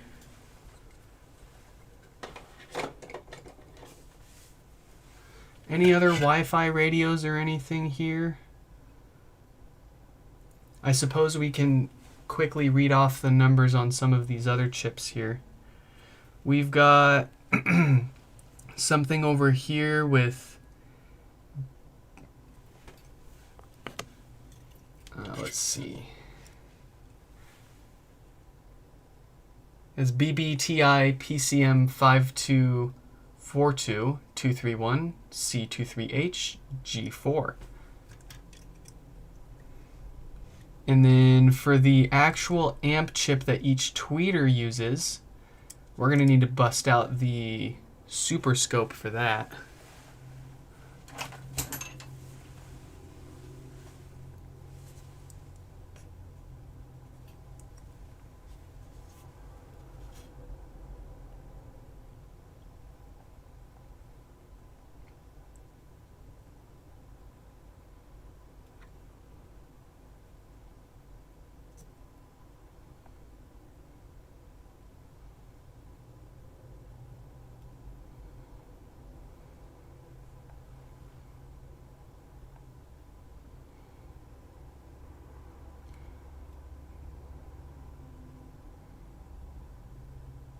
Okay, so we've got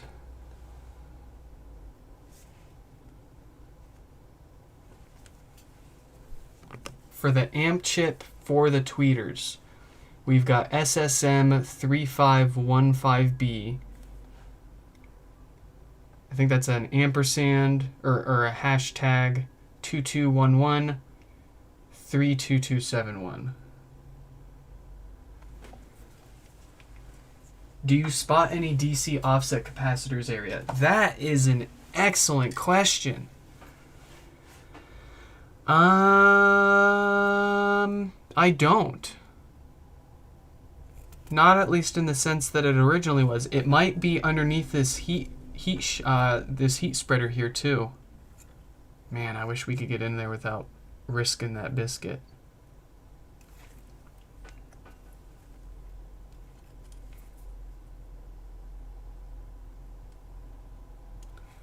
Yeah, I see some stuff under there, but we're not gonna be able to get into it. Unless...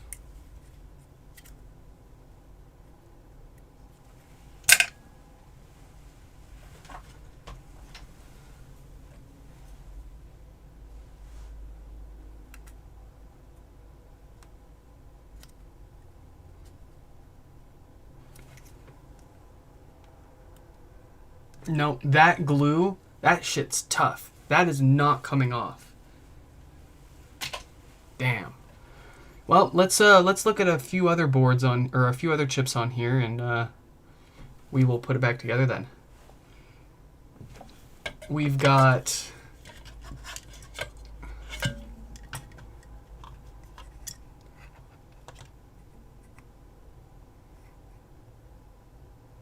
that guy there, which says ADC 3100 Ti 8C8A2RY.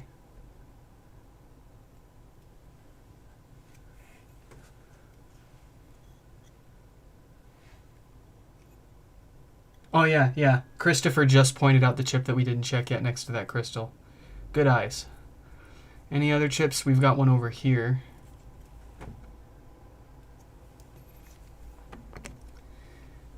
This one is, I think, the same thing. ADC 3100 Ti 8C.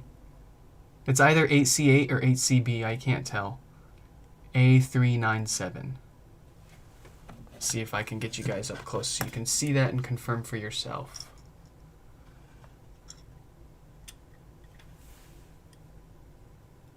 There you go. ADC 3100 Ti 8C8 A3.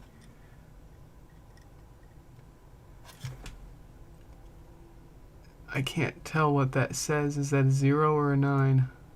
I think it's a 0.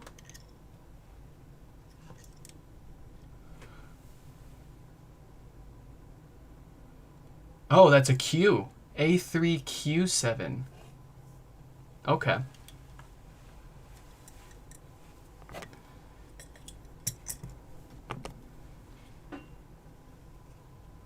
Anything else? There's a chip right next to the connector for the subwoofer here that says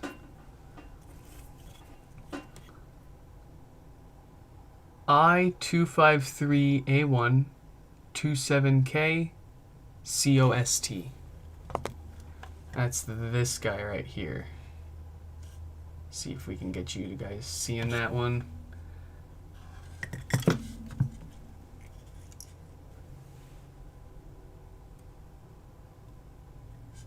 Oh yeah, that one's really hard to see.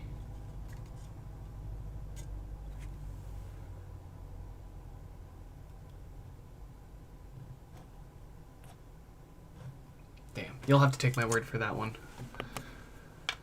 Okay, and then did we miss any chips on the logic board here? Nope, we got the Wi-Fi chips. That's pretty much everything legible. All right. Anybody want to see anything else before we put this back together? I'll give you like 15 to 30 seconds to ask before we start throwing this thing.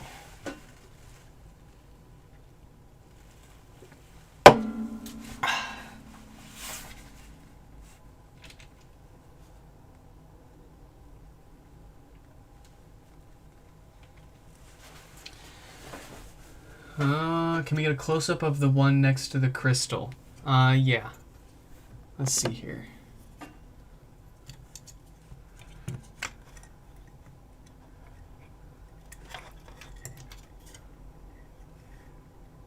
There you go. Not sure if we'll be able to get an angle that you can see the lettering on it. Oh, there we go.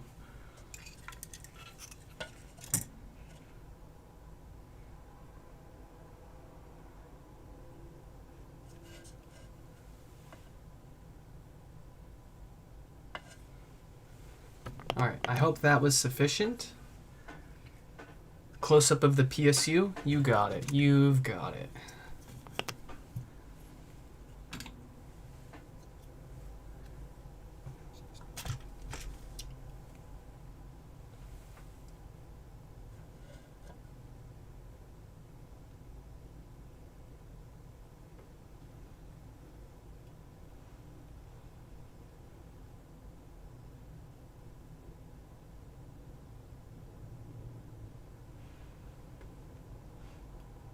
And then let's get the back side.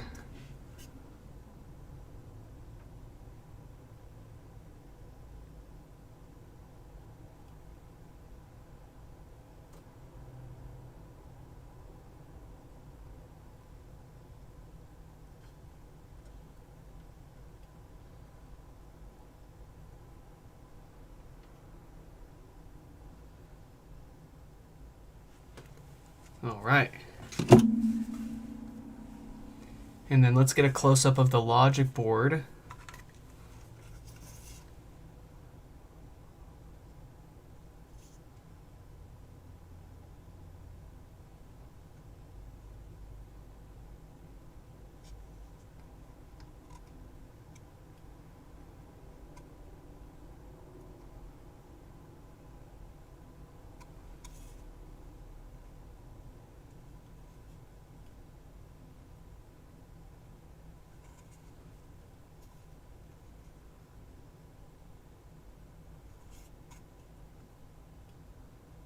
And then here's the other side. I mean, it's the other side's pretty boring. It's just pretty much covered up with plastic. So if you look right here, though, that looks to be an antenna for something probably like the ultra wideband, if I'd have to take an uneducated guess.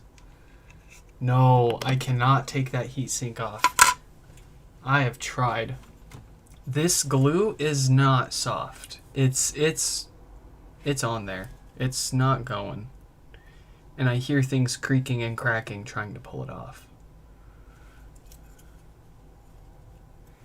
You know, they could have just used some regular old paste instead of gluing the thing on there.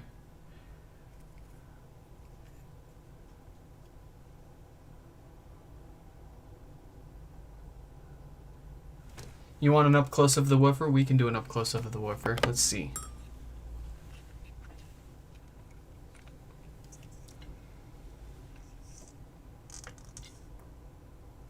There's that dust cap. There's the grommet. Ah, it's picking up all my screws on the desk now. I can't do that. Get out of here.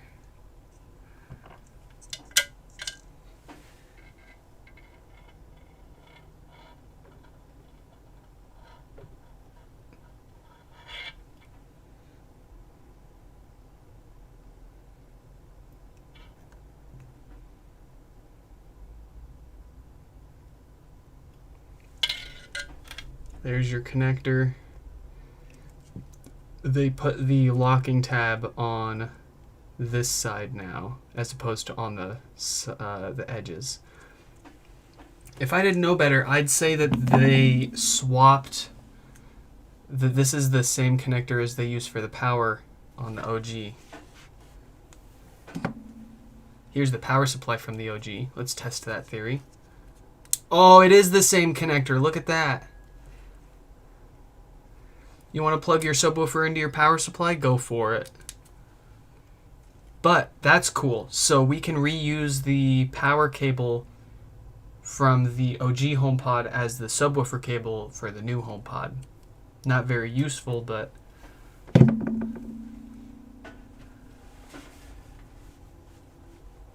separate the screen from the back of the logic board. Yeah, no. That's another one of those, like, this is glued on there. It's not coming apart without making very concerning noises. I will keep my eyes out, though. As soon as a broken one is available, I'm sure somebody's going to break theirs and they won't pay the out-of-warranty replacement to get it replaced. We will buy that and then do a more destructive teardown. I'm sure somebody else is going to come out with a more destructive teardown that's going to take a closer look at some of these chips. But I think for being the first one in here, we didn't do too bad of a job. So let's get this put back together and see if it still works.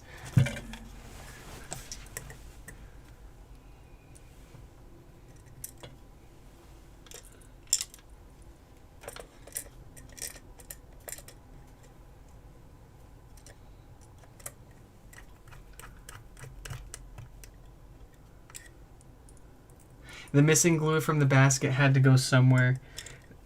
That is exactly what I was thinking. It was like, they made it easier for us to get in there, but they had to make it difficult somehow. At least it's something that your average person that's taking this apart to repair it isn't going to be touching. Like, the majority of people that are going into their HomePods to fix them are going to give up if the amp chip needs to be replaced. So not having access to it isn't the end of the world, but not being able to easily see it to visually confirm if it's dead or not kind of sucks.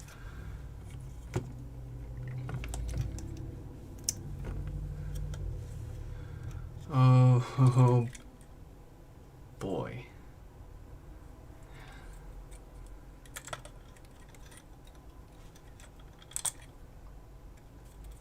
I think this will go in like here.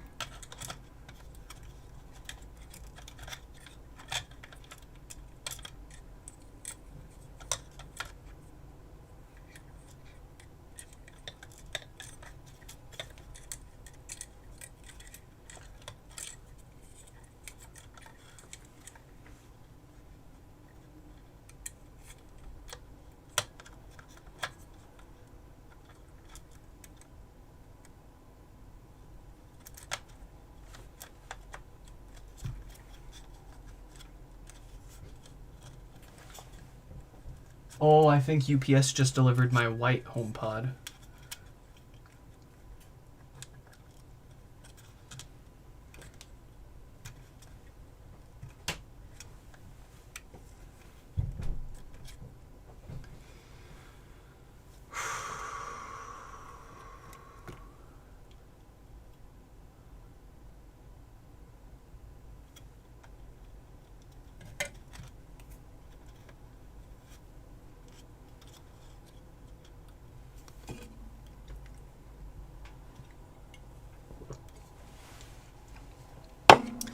Wonder if it's still possible to trigger DFU without the debug ports. There's still debug ports. I think you meant without the accelerometer. Maybe? Oh. This does not go in yet. We need to put in this.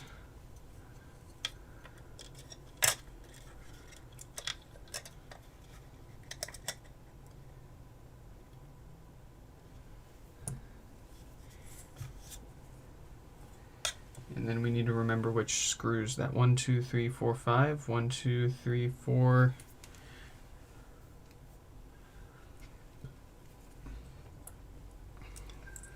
It's these ones.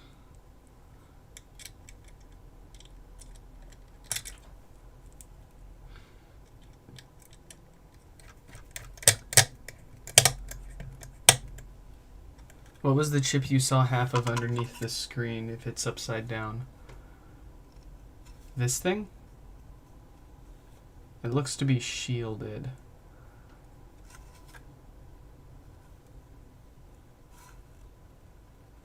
Oh, there's a couple over here. But I can't read them. They're covered up too much.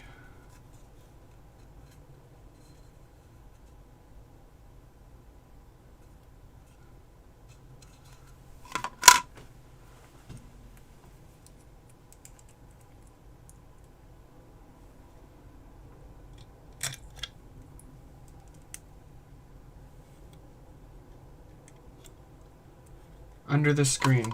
I don't know what you mean under the screen. Sorry, mate. Like, okay, I'll just show you so you can see everything.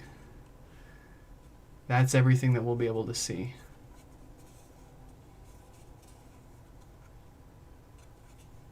And then if we flip this around,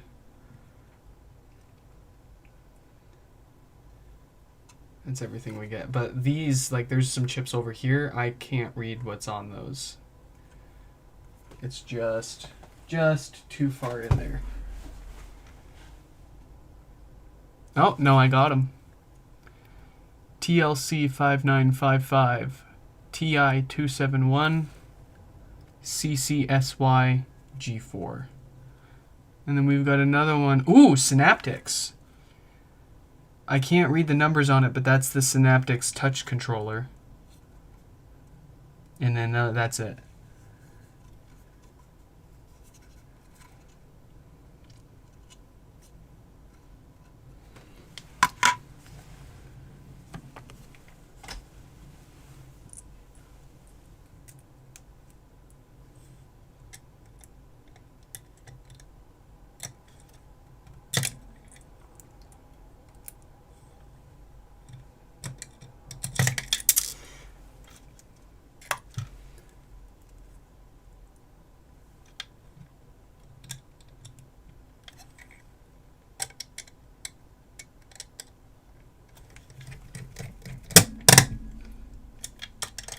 These do not feel like typical T6 screws. They just do not bite very well.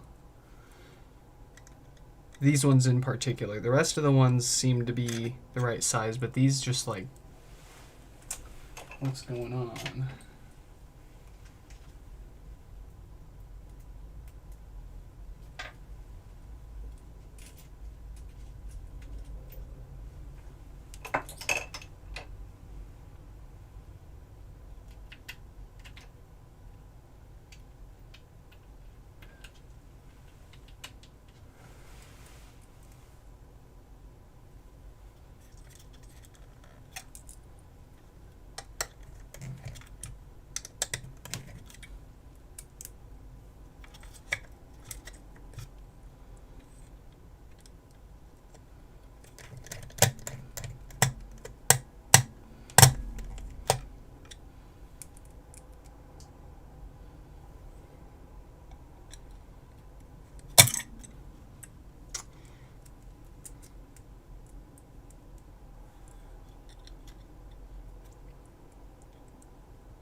Yes, these screws right here are very tedious. Not having a good time with these ones.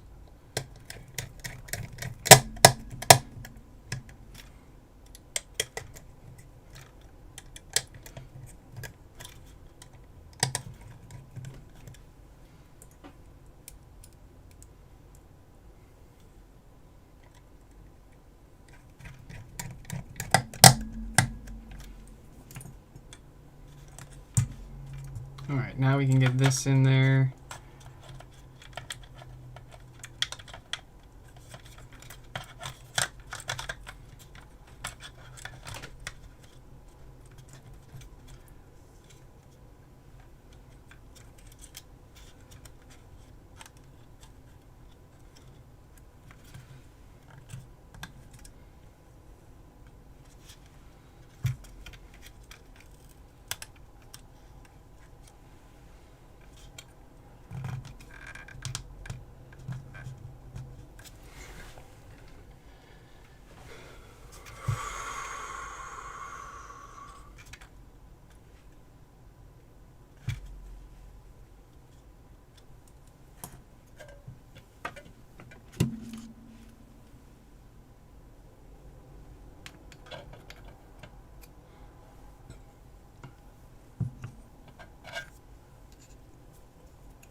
Yeah, I 100% agree with that statement.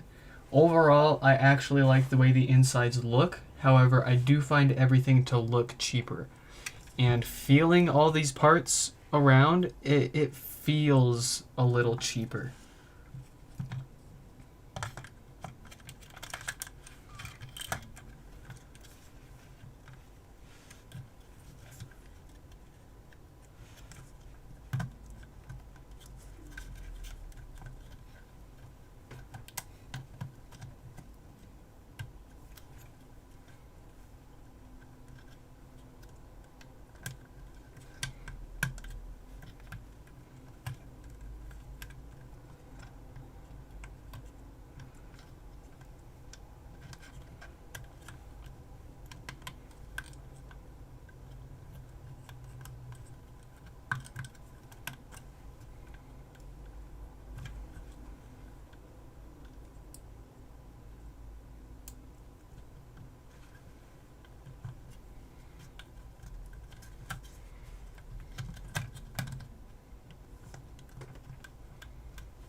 How many screws do you think we're going to be left over with when we get this back together? Place your bets.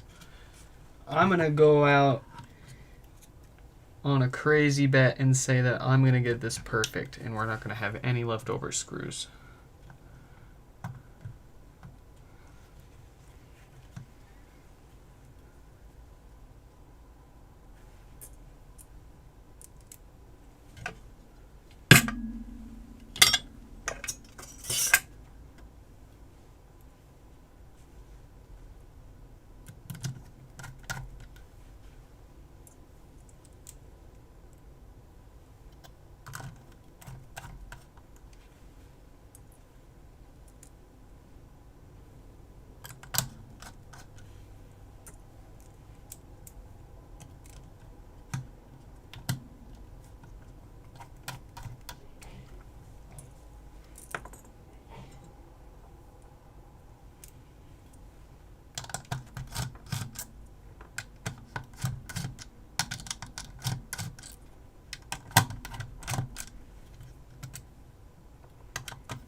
Yeah, no, you should be able to watch the replay of the live stream as of right now.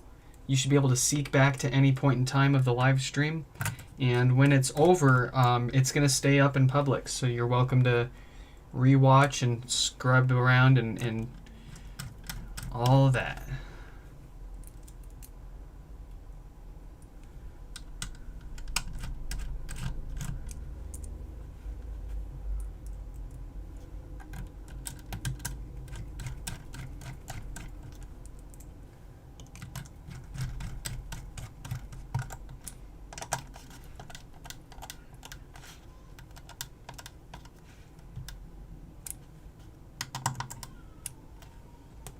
She's going.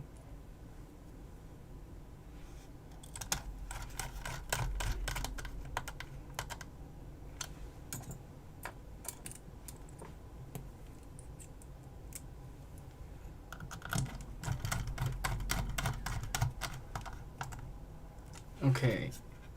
Oh, need to tighten these up a little bit.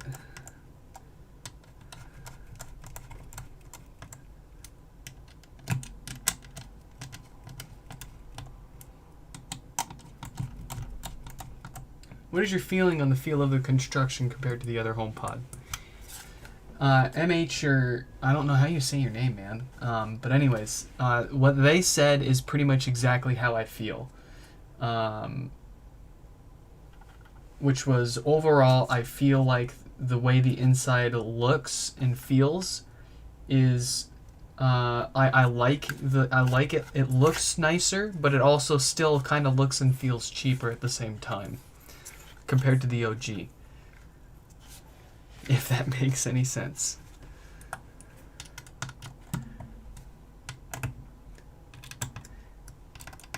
It's like a brand new economy car that you're upgrading to from an old 97 Toyota Camry or Corolla. You're like, wow, this is nice because it's a lot newer than what I had, but it still feels cheaper too.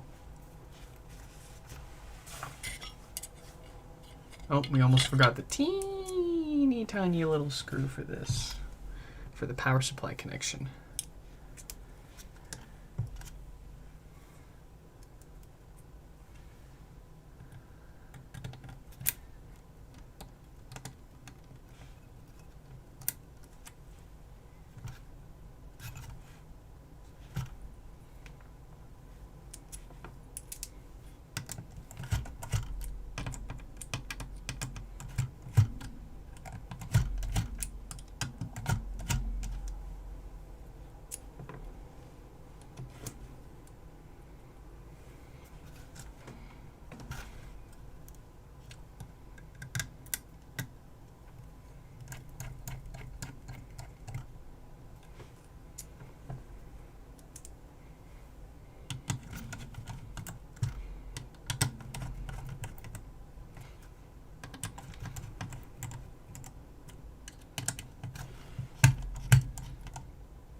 Okay.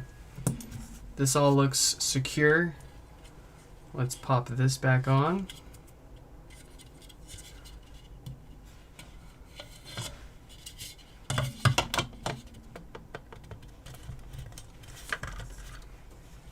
One, two, three, four, five, six, seven. 1, 2, 3, 4, 5, 6, 7, 8.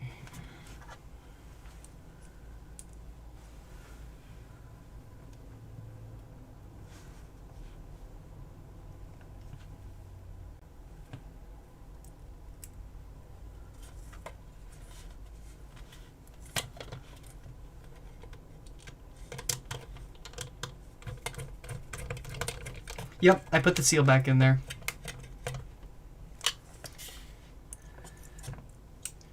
The seal is sealing.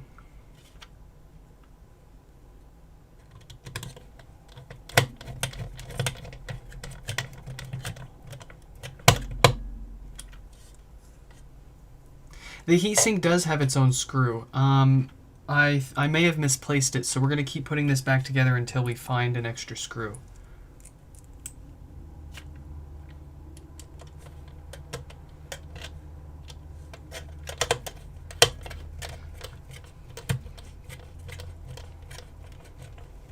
I think I know which one, though.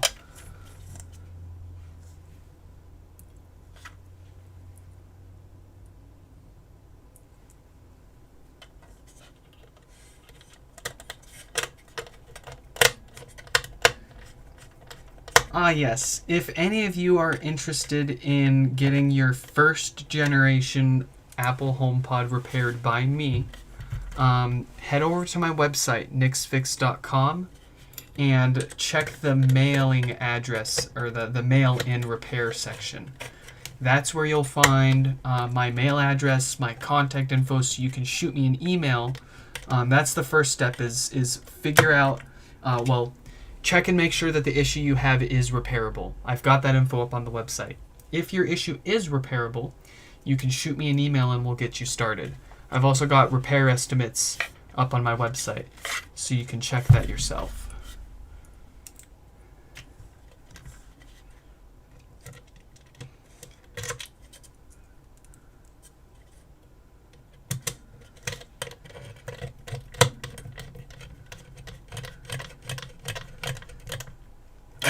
I wish I knew somebody in Canada that offered repairs, because that would really help a lot of Canadians out. We've had people from Canada send theirs in for repair before, but is there a link for my website? Well, yeah. It's at the bottom right of the video, and check the video description, or just Google HomePod repair. You'll find the website. But yeah, nixfix.com. At the bottom right of the video there.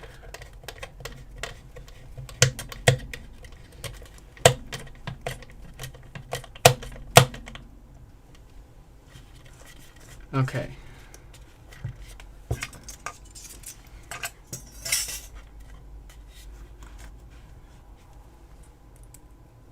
These are the screws for the heatsink.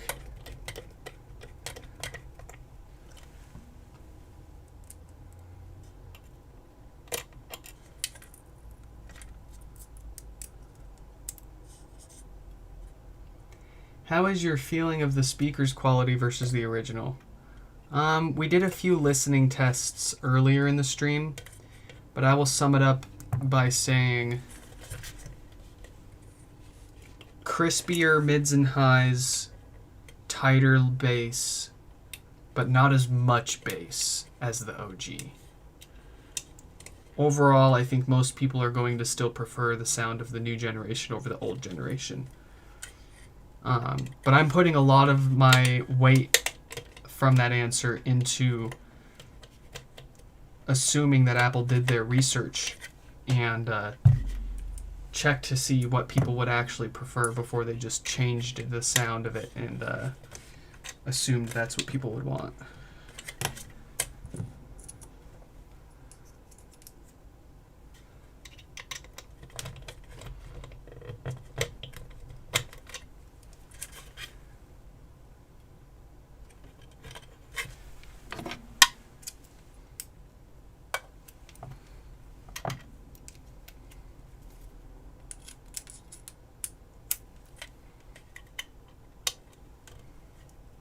we have to use the bendy bit to get to these screws.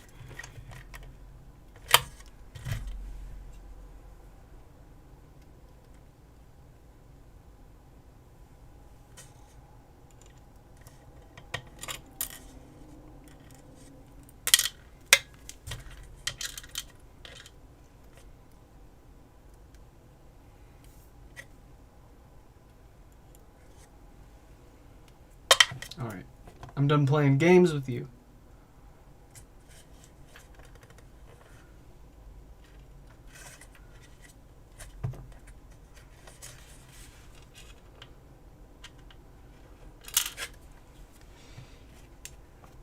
It's not done playing games with me.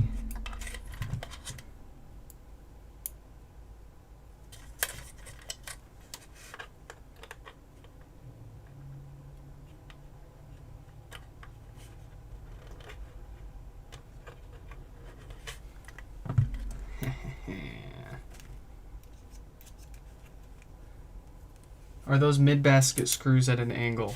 So I'm working on the 2 screws that hold the heat sink to the shell, and they're just completely horizontal. And my screwdriver's really long, so we use this to bend our way in there.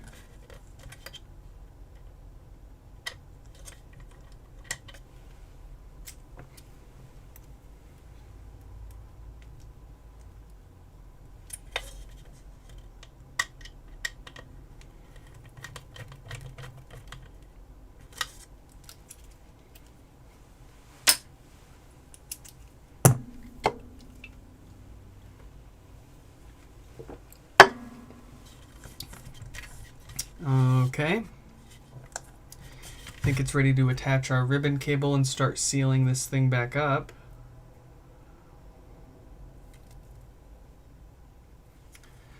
The ribbon cable's nicely labeled. MLB's probably main logic board. And then WAV is probably wireless audio video.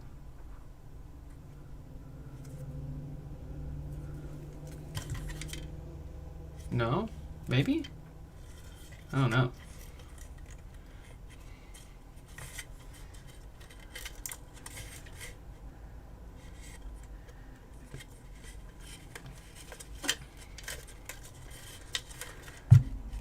Probably should have reattached this ribbon cable before putting this top half on.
There we go.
Interesting. Well, I guess that's just how it is. Okay. And then here's our subwoofer. It's got the gasket still. Oh, wow. Oh, wow. Let's take a look at that really quick. This is different. Here's the gasket on the new subwoofer. So the grommets in the gasket are incorporated into one rubber piece. Whereas the OG subwoofer instead uses a foam gasket and separate grommets. So I'm a big fan of that enhancement because this is going to last a lot better than the foam. That's just going to deteriorate. Good job. You improved something. Oh, and there's even a little piece of foam in the middle there too. In the middle of that gasket.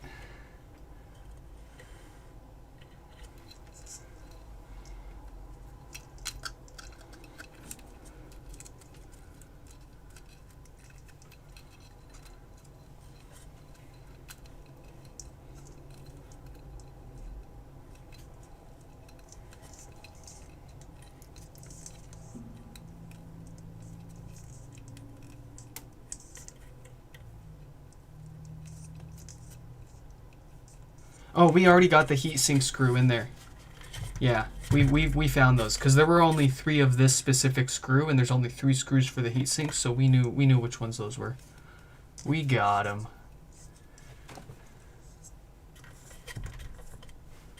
All right, let's reconnect the subwoofer.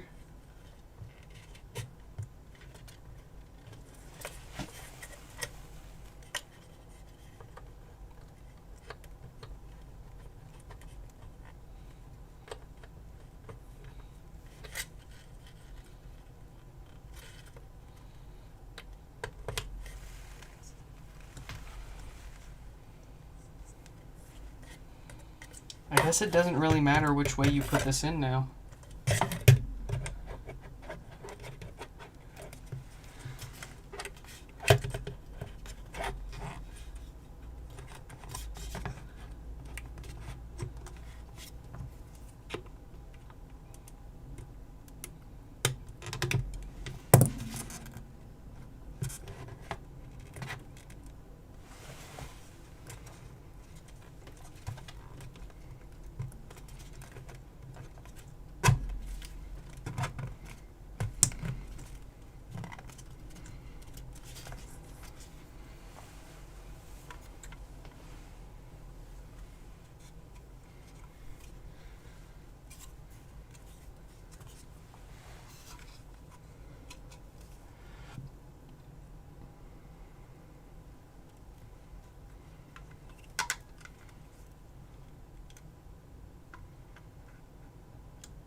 Just wondering how much do you charge to fix the Wi-Fi chip?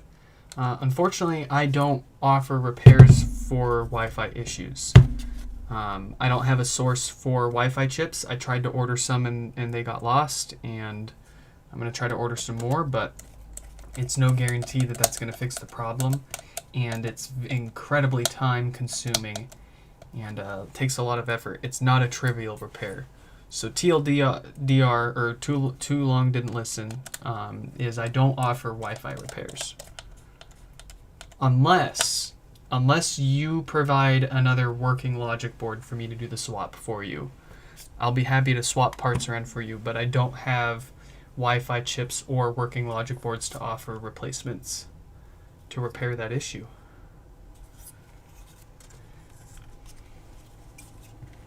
I would really love for that to change. I've got a stack of bricked logic boards, and if it's ever possible to restore the software on them, boy, will I be ready to offer repairs for that.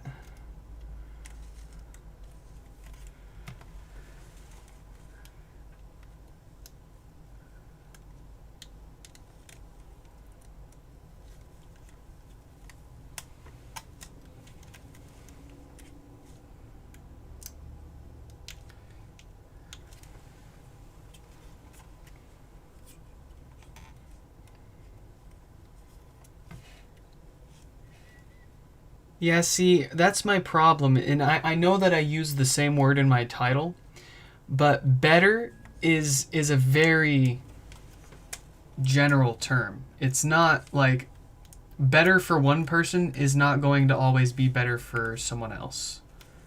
It's usually subjective. So I wanted to take a look and see what's going on inside. What are the differences? Is there a reason for it to even be any better?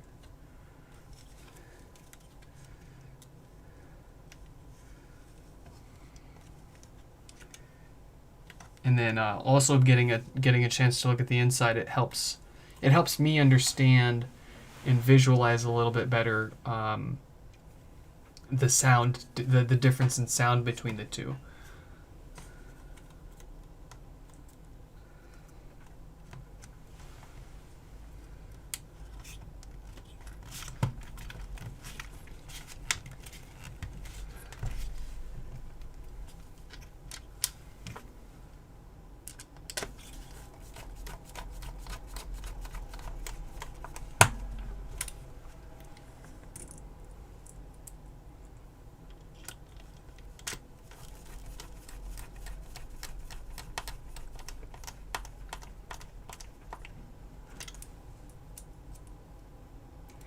Does the mesh come off the basket for dyeing? We did forget to check. I'll go ahead and take this off before we get too far into putting this back on. That is a great question.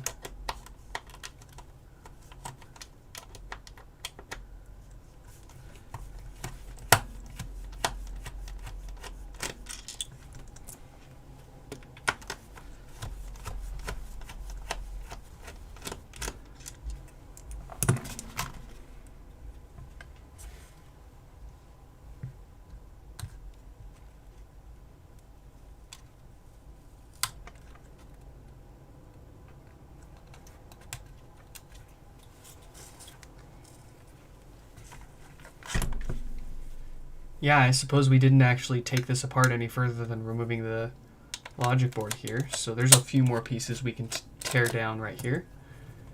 Let's take a look.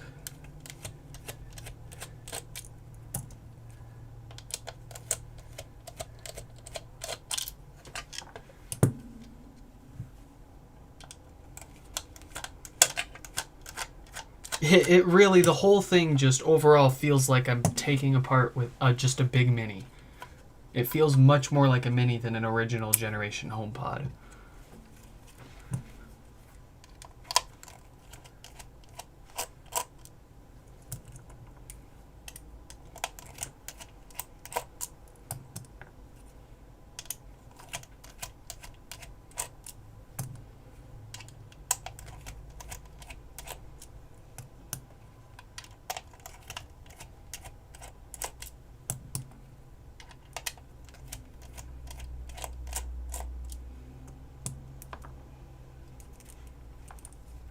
Somebody was asking me via email if I offer any hardware mods for these to monitor upcoming hardware failures.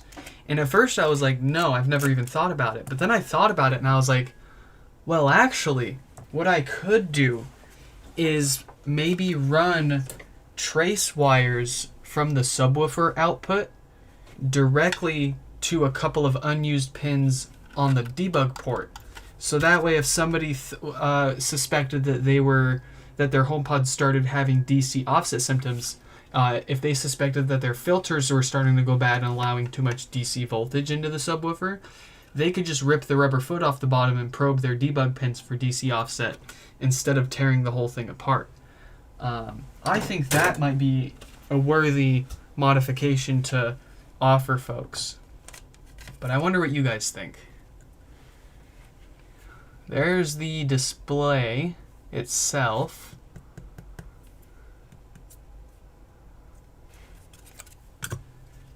And here's your mesh. So it looks like the mesh is glued into this plastic basket here, but you should be able to just dye this whole thing as it is then if you take your display off. You probably will need to use or keep a very close eye on the temperature of your water. You don't want to do it too hot for too long because this will probably very easily come unglued. And then you'll just have a bad time in an ugly looking HomePod. So let's get this put back together. I think we've pretty much looked at everything we can possibly look at here today without causing it too much damage.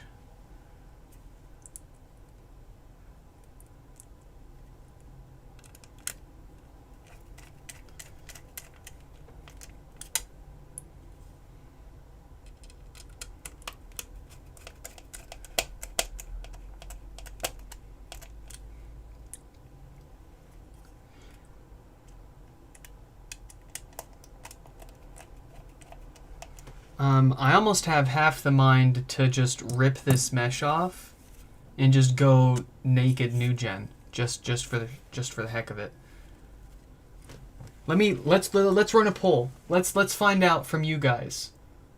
Keep an eye out on the live chat for this poll coming right at you. Should I put this new HomePod back together naked, no mesh?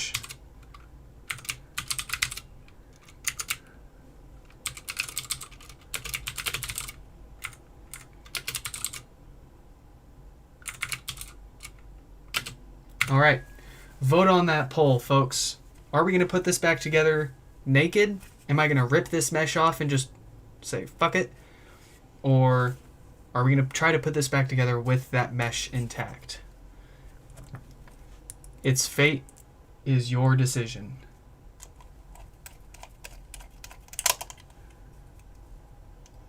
I was totally prepared to put it together with no mesh on it because I've got an OG HomePod in the middle of my office room that's just completely naked because the mesh that it came with was just completely destroyed by the previous person that tried to fix it.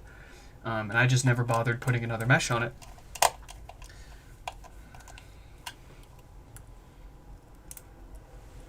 A 100% so far say we should put the mesh back on it, so I think we're going to go with that unless the poll's results drastically change in the next few minutes.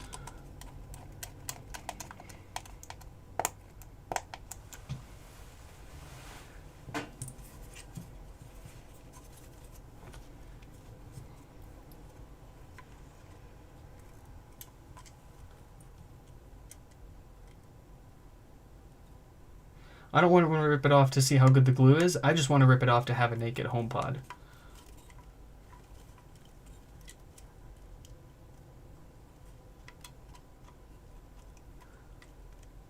I want HomePod nudes.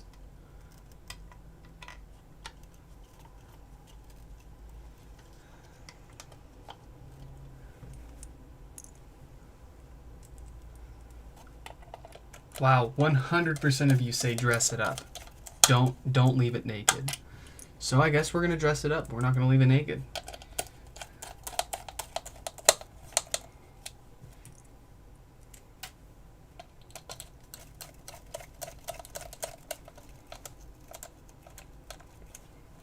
This was an absolute blast, by the way, guys. Thank you all so much for showing up and chatting with us and what have you. I didn't imagine that I'd have anywhere near these many people tuning in. I was expecting maybe a few dozen, but we peaked at like 136 viewers at once. That's insane. And we've got over 60 likes on this live stream already. You guys are awesome. I love doing this. And I hope we get to do more.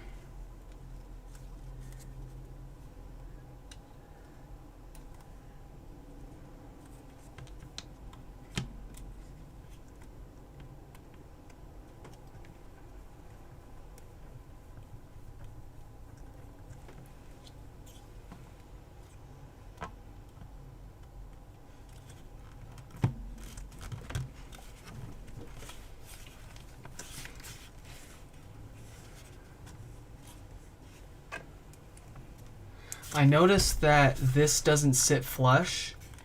The screws are going to clamp it down and hold it in place. It basically popped open by itself as soon as I got the last screw out.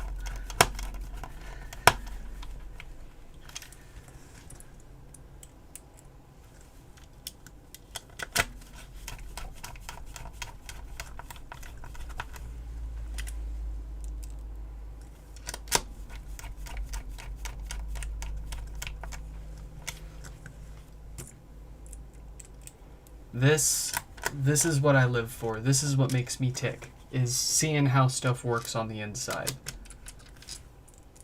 Nothing quite beats the feeling of driving down the street in your project car that you've personally taken apart and put back together down to the last nut and bolt inside of the motor. And then having that mental image in your head of how the engine's operating and moving parts around while you're driving it. It's all worth it. All worth the work.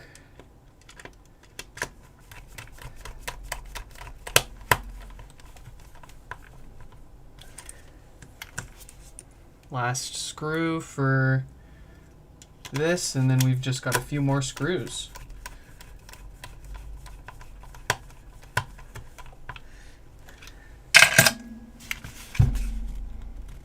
Okay.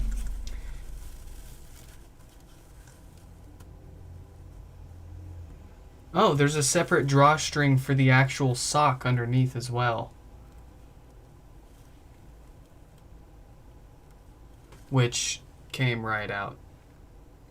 Rip. Oh yeah, let's get the screw covers put back on.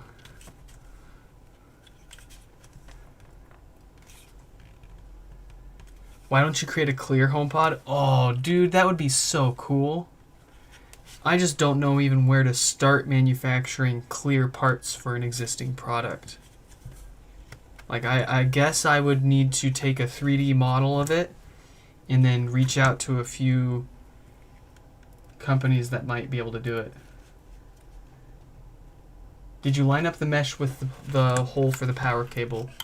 We are about to. There's only one orientation you can put the top half onto the bottom half because of the way the logic board connects to the bits inside. You can't really mess it up. It only goes on one way.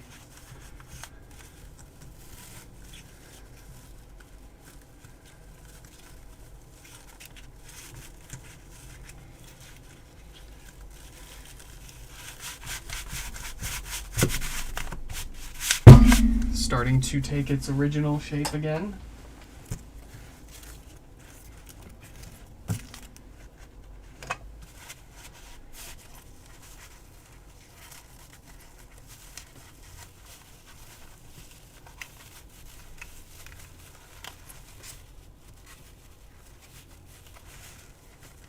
Aren't I a little too confident in sealing it yet? Get out of here. We got this.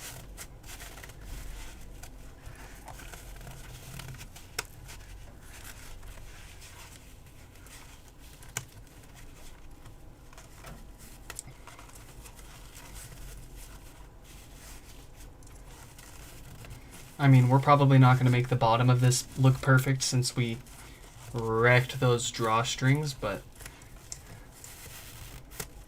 that aside, I think we've got them.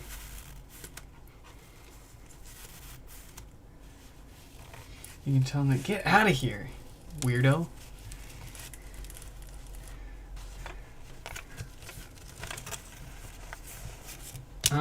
Let's see. Metal, is this one first? I think this one went first. And then the plastic, and then the base.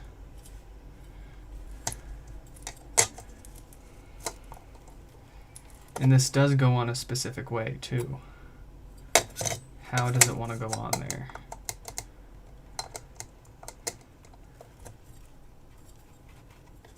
It wants to go on there like that? Yeah. Or that. One of those, either one of those two seems like it'll work.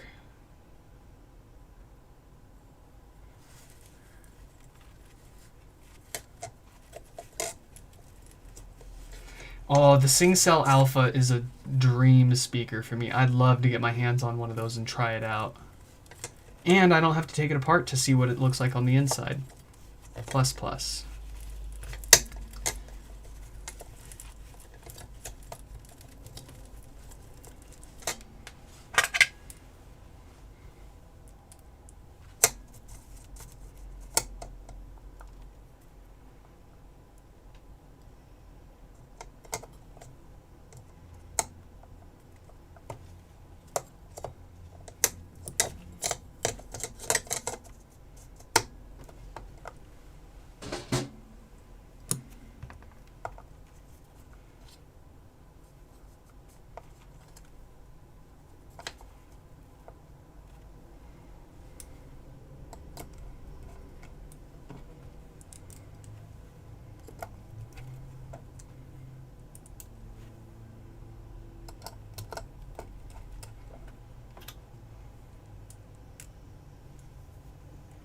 I don't think the mesh has much of an impact on the sound.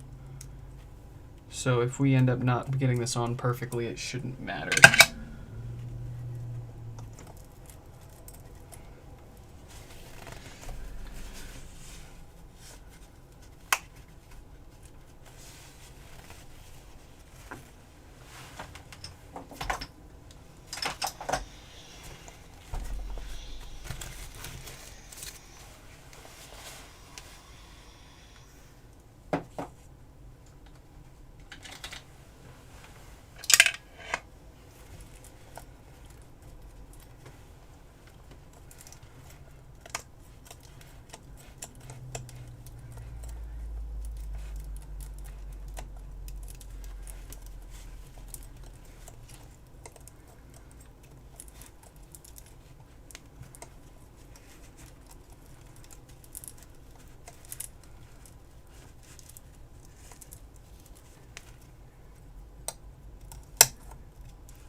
Yeah, the mesh probably won't change anything.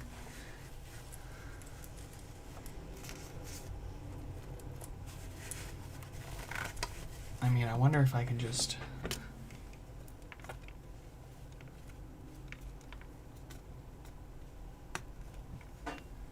pop this on over that? No, I'm gonna have to figure that out.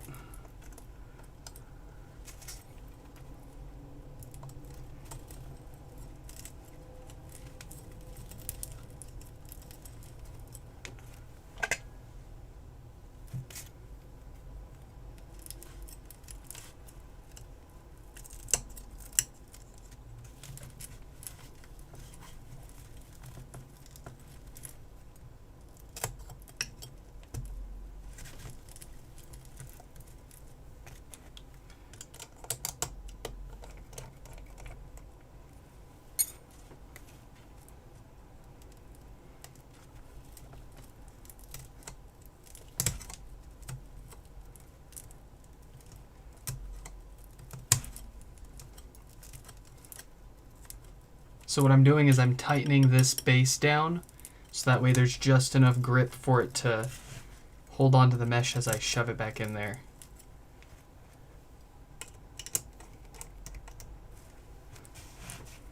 That way it doesn't pop out by itself. Oh yeah, adding the string back in is the proper solution for sure, but that would take me probably at least an hour to mess with. So we're gonna do this. Seems to be working all right for us. And then what we'll do is we'll return this to Best Buy, feign ignorance, and just say, I just didn't like it. I'm just kidding. Don't do that. That's called fraud.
You know, honestly, if like you screw this up the same way I did and you gotta stuff it back in there, this looks like it's gonna give you pretty much essentially the same finish.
All right.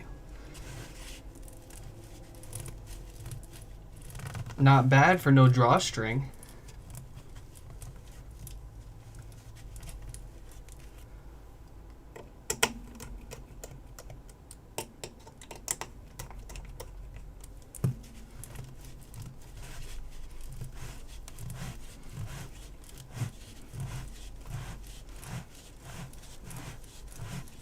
What would you rate the OG HomePod 1 out of 10? 9 to 9.5 out of 10. What would I rate the new OG HomePod, or the new HomePod? Same thing, 9 to 9.5 out of 10. I feel like the differences between the two in terms of just sound quality alone, if that's all you're looking for, it's not enough of a difference for you to say, oh, you should get this one just because of sound quality. I think what's more important is just the general sound signature, because I feel like it's not one or the other isn't necessarily better or worse. One just provides different, they just provide slightly different sounds.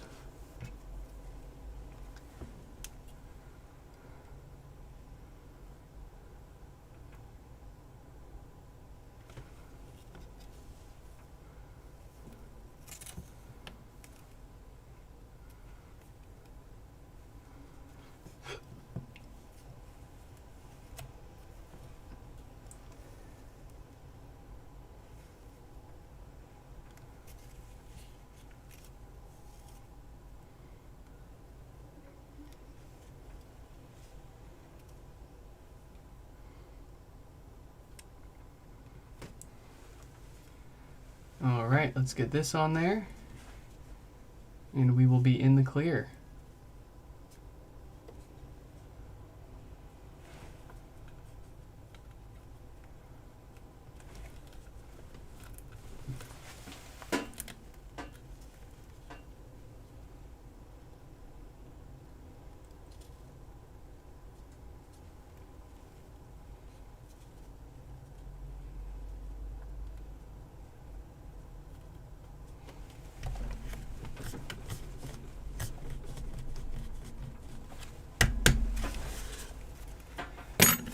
Any leftover screws? Nope. 100%. Okay, the moment of truth. Does it still work?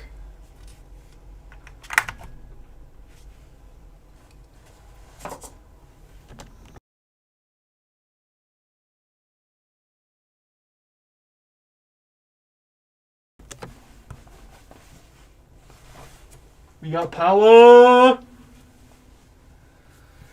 How long do you think the OG HomePods will get software updates? Good question. The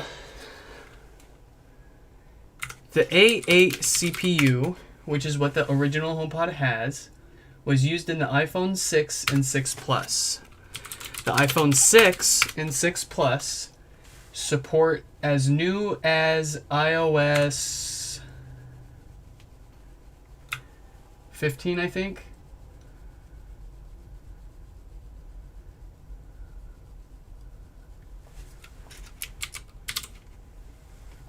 Oh wow, no. They discontinued support for iPhone 6s back in iOS 12. So, considering that the iPhone 6 and the OG HomePod use the same chipset, but the iPhone 6 was discontinued on iOS 12, I honestly feel like we're getting really close at seeing the end of software updates for the OG HomePod. That doesn't mean that you won't be able to use them anymore. It just simply means that you won't see any new features and support added for them. So let's see if this thing works, and then I think we're going to wrap up today's stream. We've been at it for 3 hours now, so thank you all for sticking around and watching. But let's play a tune through this really quick and make sure it works, and then we'll say goodbyes. We've got our test HomePod back up here. I have a feeling this is just gonna my AirPlay on my iPhone here is just gonna be buggy. No, it's not. It connected right up. And let's pick a different song here. Gonna turn my gain down.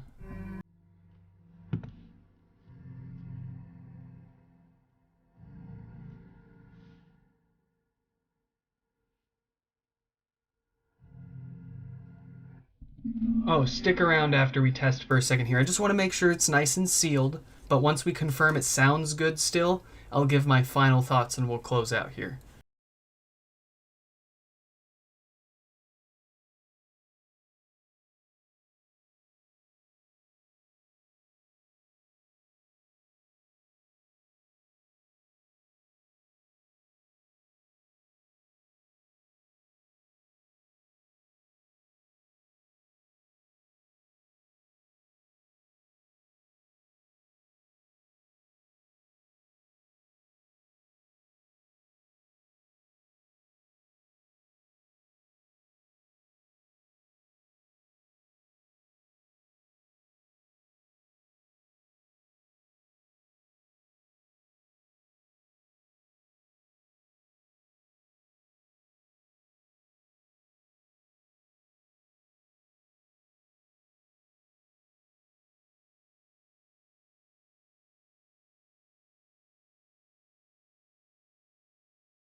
Sounds phenomenal.